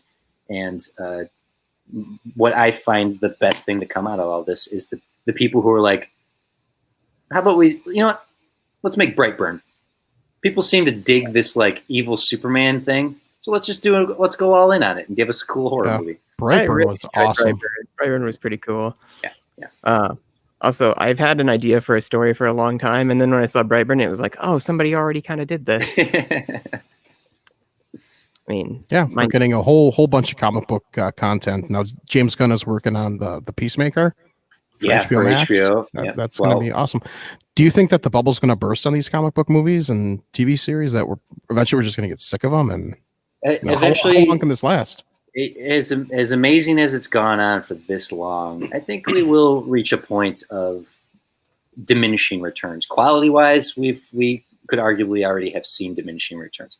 The fact that the highest grossing movie of all time is Avengers Endgame means that there's still legs to be had with this. But eventually, what we're going to have to see is what happened with the cowboy era and the war movie era. The way we moved away from that was that the kids who were watching those movies as their dads were loving them got sick and fed up with them. And when they got into the position to make the movies, they stopped making them. They're like, I'm not going to do another Western. I'm not going to do another war movie. And right now with comic book adaptations and superhero adaptations, we are reaching a point where there are younger filmmakers who are saying, I'm not here to do this. And I shouldn't say younger in terms of age. I should say more like newer people hitting the scene. Jordan Peele isn't going to make us a superhero movie. He's going to keep making his mark in the very twisted, dark, humorous worlds that he wants to play in. And that's going to guide us away. Science fiction, the reimagining that we're going to have to see of dystopian futures and of monster/zombie horror movies, what's going to come out of this year and how that's going to affect entertainment is going to be significant. Ultimately, I keep saying ultimately, I'm going to stop. That's the last time I'm using that word. What I think what we have to see that will move us away from origin story superhero movies, the same old that people are kind of pointing at, is the people who are going to creating the content like Marvel or DC taking chances on not doing the same thing. We could get a Western Marvel movie. It'd be a comic book movie, but it'll be a cowboy movie. We got Jonah Hex, and it sucked. That's DC. Oh, DC. and it You did. know your comic books too well, TC. It's been substantially worse up until recently. In my opinion. Like, I think I wish the DC movies were more like Shazam. Let me put it that way. Yeah, Shazam, Wonder Woman's. What I'm hoping the Suicide Squad's going to be. Yeah, you're 100% right. Moving away from a very myopic view of what that universe should be can only help. That's Marvel has a formula, but they have a breadth of styles to play with. So the bubble will burst. Eventually, it will burst. People will get sick and tired of sequel after sequel after sequel. And we'll start seeing newer, interesting things. My prediction is newer presentations of sci-fi that we may not have considered. Newer presentations of horror, because horror is being legitimized with something like Get Out. Even comedy is being legitimized with Jojo Rabbit, which to Ron earlier said the Oscars would never acknowledge those things. That's not true. The Oscars have acknowledged horror. They have acknowledged comedy to a degree. It just depends on the broadness or the specificity of horror, of comedy, of fantasy with Lord of the Rings, of science fiction with Blade Runner 2049. So I'm excited to see where things go. Yeah, I was going to ask you what your prediction would be. The next fad is going to be. So you think new interpretations of sci-fi is going to be the big new thing? I do. There hasn't been a visual or stylistic or tonal effect given to us by Mad Max Fury Road or Blade Runner 2049, but subtly, I think we are seeing the effects of how good those science fiction movies were. Denis Villeneuve is doing Dune soon, or Dune, how do you pronounce it? And I think that will be a good linchpin moment. He made an incredible film with Blade Runner 2049. It's visually stunning. Roger Deakins deserved the Oscar for many movies, but very much deserved it for that. And I think that the Dune will be a good linchpin moment of, do audience accept this? Are audience interested in this as opposed to another superhero movie? And I'm excited to see what we get out of that, because that will be a sign of things to come. Hey, there she is. Sorry. I know I talk a lot. You just had to take a break. No. It's been almost 2 hours. I think we're probably nearing the end here. Huh? We should be. Yeah, we only go for like an hour, but it's been such a good conversation. I can't stop. Yeah, you've been really a lot good of these. Yeah, a lot of these filmmakers, like Martin Scorsese's going to TV with his Boardwalk Empire. Well, that's over now, but Ridley Scott's doing Raised by Wolves. All these big filmmakers are starting to go towards TV. Do you think that's a new thing that filmmakers are going to start doing, more, episodic content on TV? Oh, yeah, absolutely. You can go back to Sopranos for that. You can go look at the way Lost, when Lost came out, J.J. Abrams, it was the highest budgeted pilot of all time. True Detective. HBO has had this Breaking Bad, Mad Men. There's so much quality television right now. The Wire, The Shield, FX has a lot of quality stuff. Television, streaming with Netflix, you look at something like Stranger Things versus It, right? Stranger Things was the better product because they had more room to breathe and create episodic, serialized content is just better. You can do 4 seasons of Fargo. You can do 10 seasons of American Horror Story. Ratchet just came out on Netflix. And that was excellent. I just finished that the other day. It was an excellent series. What is that about? Nurse Ratchet from One Flew Over a Cuckoo's Nest, the prequel. Oh, I have actually not seen that. It's visually stunning and very, very stylized. Very stylistic. Go ahead, Molly. You were going to say that? Well, I was just going to say, the thing that makes me mad is there are so many great things that are coming out now, but so many of them are on these exclusive platforms. Like, you've got to have all of them to see it all. Yeah. We have a bunch of them because we've got Hulu and Netflix and Disney Plus, but they've got like the HBO Max where there's a bunch of shows that I want to watch, but I'm not going to pay an extra $15. Yeah. Use that 7-day free trial. Too. Yeah. And then binge watch all of the Philip Pullman Dark Materials series that I watch. It does come down. That's actually a very good series, by the way.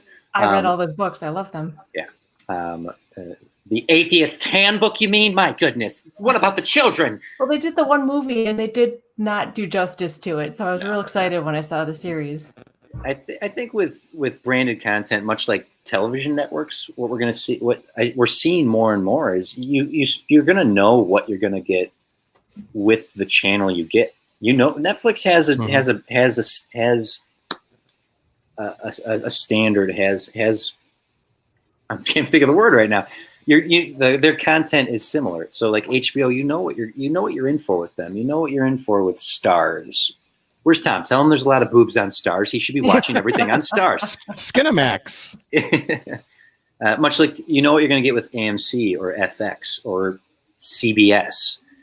I think that's what it comes down to is where your tastes lie. And then really there's so much film and television right now. It used to be like, hey, have you seen Better Call Saul? Oh, you haven't seen Better Call Saul. Now when I say like, hey, have you seen Better Call Saul? Oh, too bad, you missed it. Oh well, it's good. Like I'm not going to push people to watch it because it's like, cool. Let me add it to my list. All right, hold on a second. I'll add it to my list. Yeah, okay. I've added it to my list. I'll get to it. Not like TV when I was a kid. When I was a kid, we had our 4 channels, but we had something called Select TV, which was like a poor man's cable. It was one channel. You had to turn on channel 18 and turn your box on, and you got just one channel. Whatever they were showing is what they were showing. And if you missed it, you were screwed. Yeah, if you missed it, you were screwed. Yep. So yeah, TV is it's come a long way since I was a kid. It's insane. Yeah, the quality of storytelling coming across episodic content is incredible, and it is. Yeah. We all grew up on television as much as we grew up on movies, so I think there's a far more interesting future in my opinion on TV and streaming than there is in film, because the better TV gets, the more blockbusters we need that movie theaters think they got to put out. Yeah. Yeah. So something that maybe you can touch on. I've got a lot of friends that are filmmakers that have content on streaming. They put things on Amazon, but they hardly make any money. Yeah. Is there any money to be made in streaming? There is for independent filmmakers. There is. You can Amazon and Amazon Prime streaming has a really good process for how you can submit content. They do have requirements. It's not YouTube. You just can't load anything to it. Mm-hmm. But it's if you can get stuff on there, what it comes down to it's less about the quality and more about the quality of your marketing. Selling yourself, convincing people that you're worth the $3 it takes. That's the key. Something Redacted has never been great at is marketing. Because we don't have someone who wants to do specifically that. We all want to create. We all want to be a part of the creative process. When it comes to the business side of things, that's where people fall short. Mm-hmm. Because it sucks to have to tweet every day and try to get a hashtag going and bothering people. Oh, don't even get me started. Like I have a YouTube channel where I collect Blu-rays and horror figures and just anything related to horror. And I kind of want to promote my channel, mm-hmm. but I have a lot going on with school, so it's like it's hard. Yeah. And then you have a very niche channel. Not a lot of people are interested in collecting channels, so you got to work really hard to find those people that are interested. There is a skill in the hashtag game. There are YouTubers who have perfected it. I've worked with a number of YouTube partners and YouTube Red series, and I've worked with ones that I feel are of quality that just can't get the viewership because they don't have like a marketing strategy. And I've worked with people who have millions of views, tens of millions of views, because they know the hashtag game. They know how to market themselves. And there isn't. Don't get into independent filmmaking to make money. You're not going to make money. No one gives a goddamn about your short film. No one gives a crap about your YouTube show. I'm not saying that to be an asshole. I'm just saying that to be real. That's the truth. Yeah. You need to be creating that stuff because you want to, regardless of if anyone's ever going to watch it.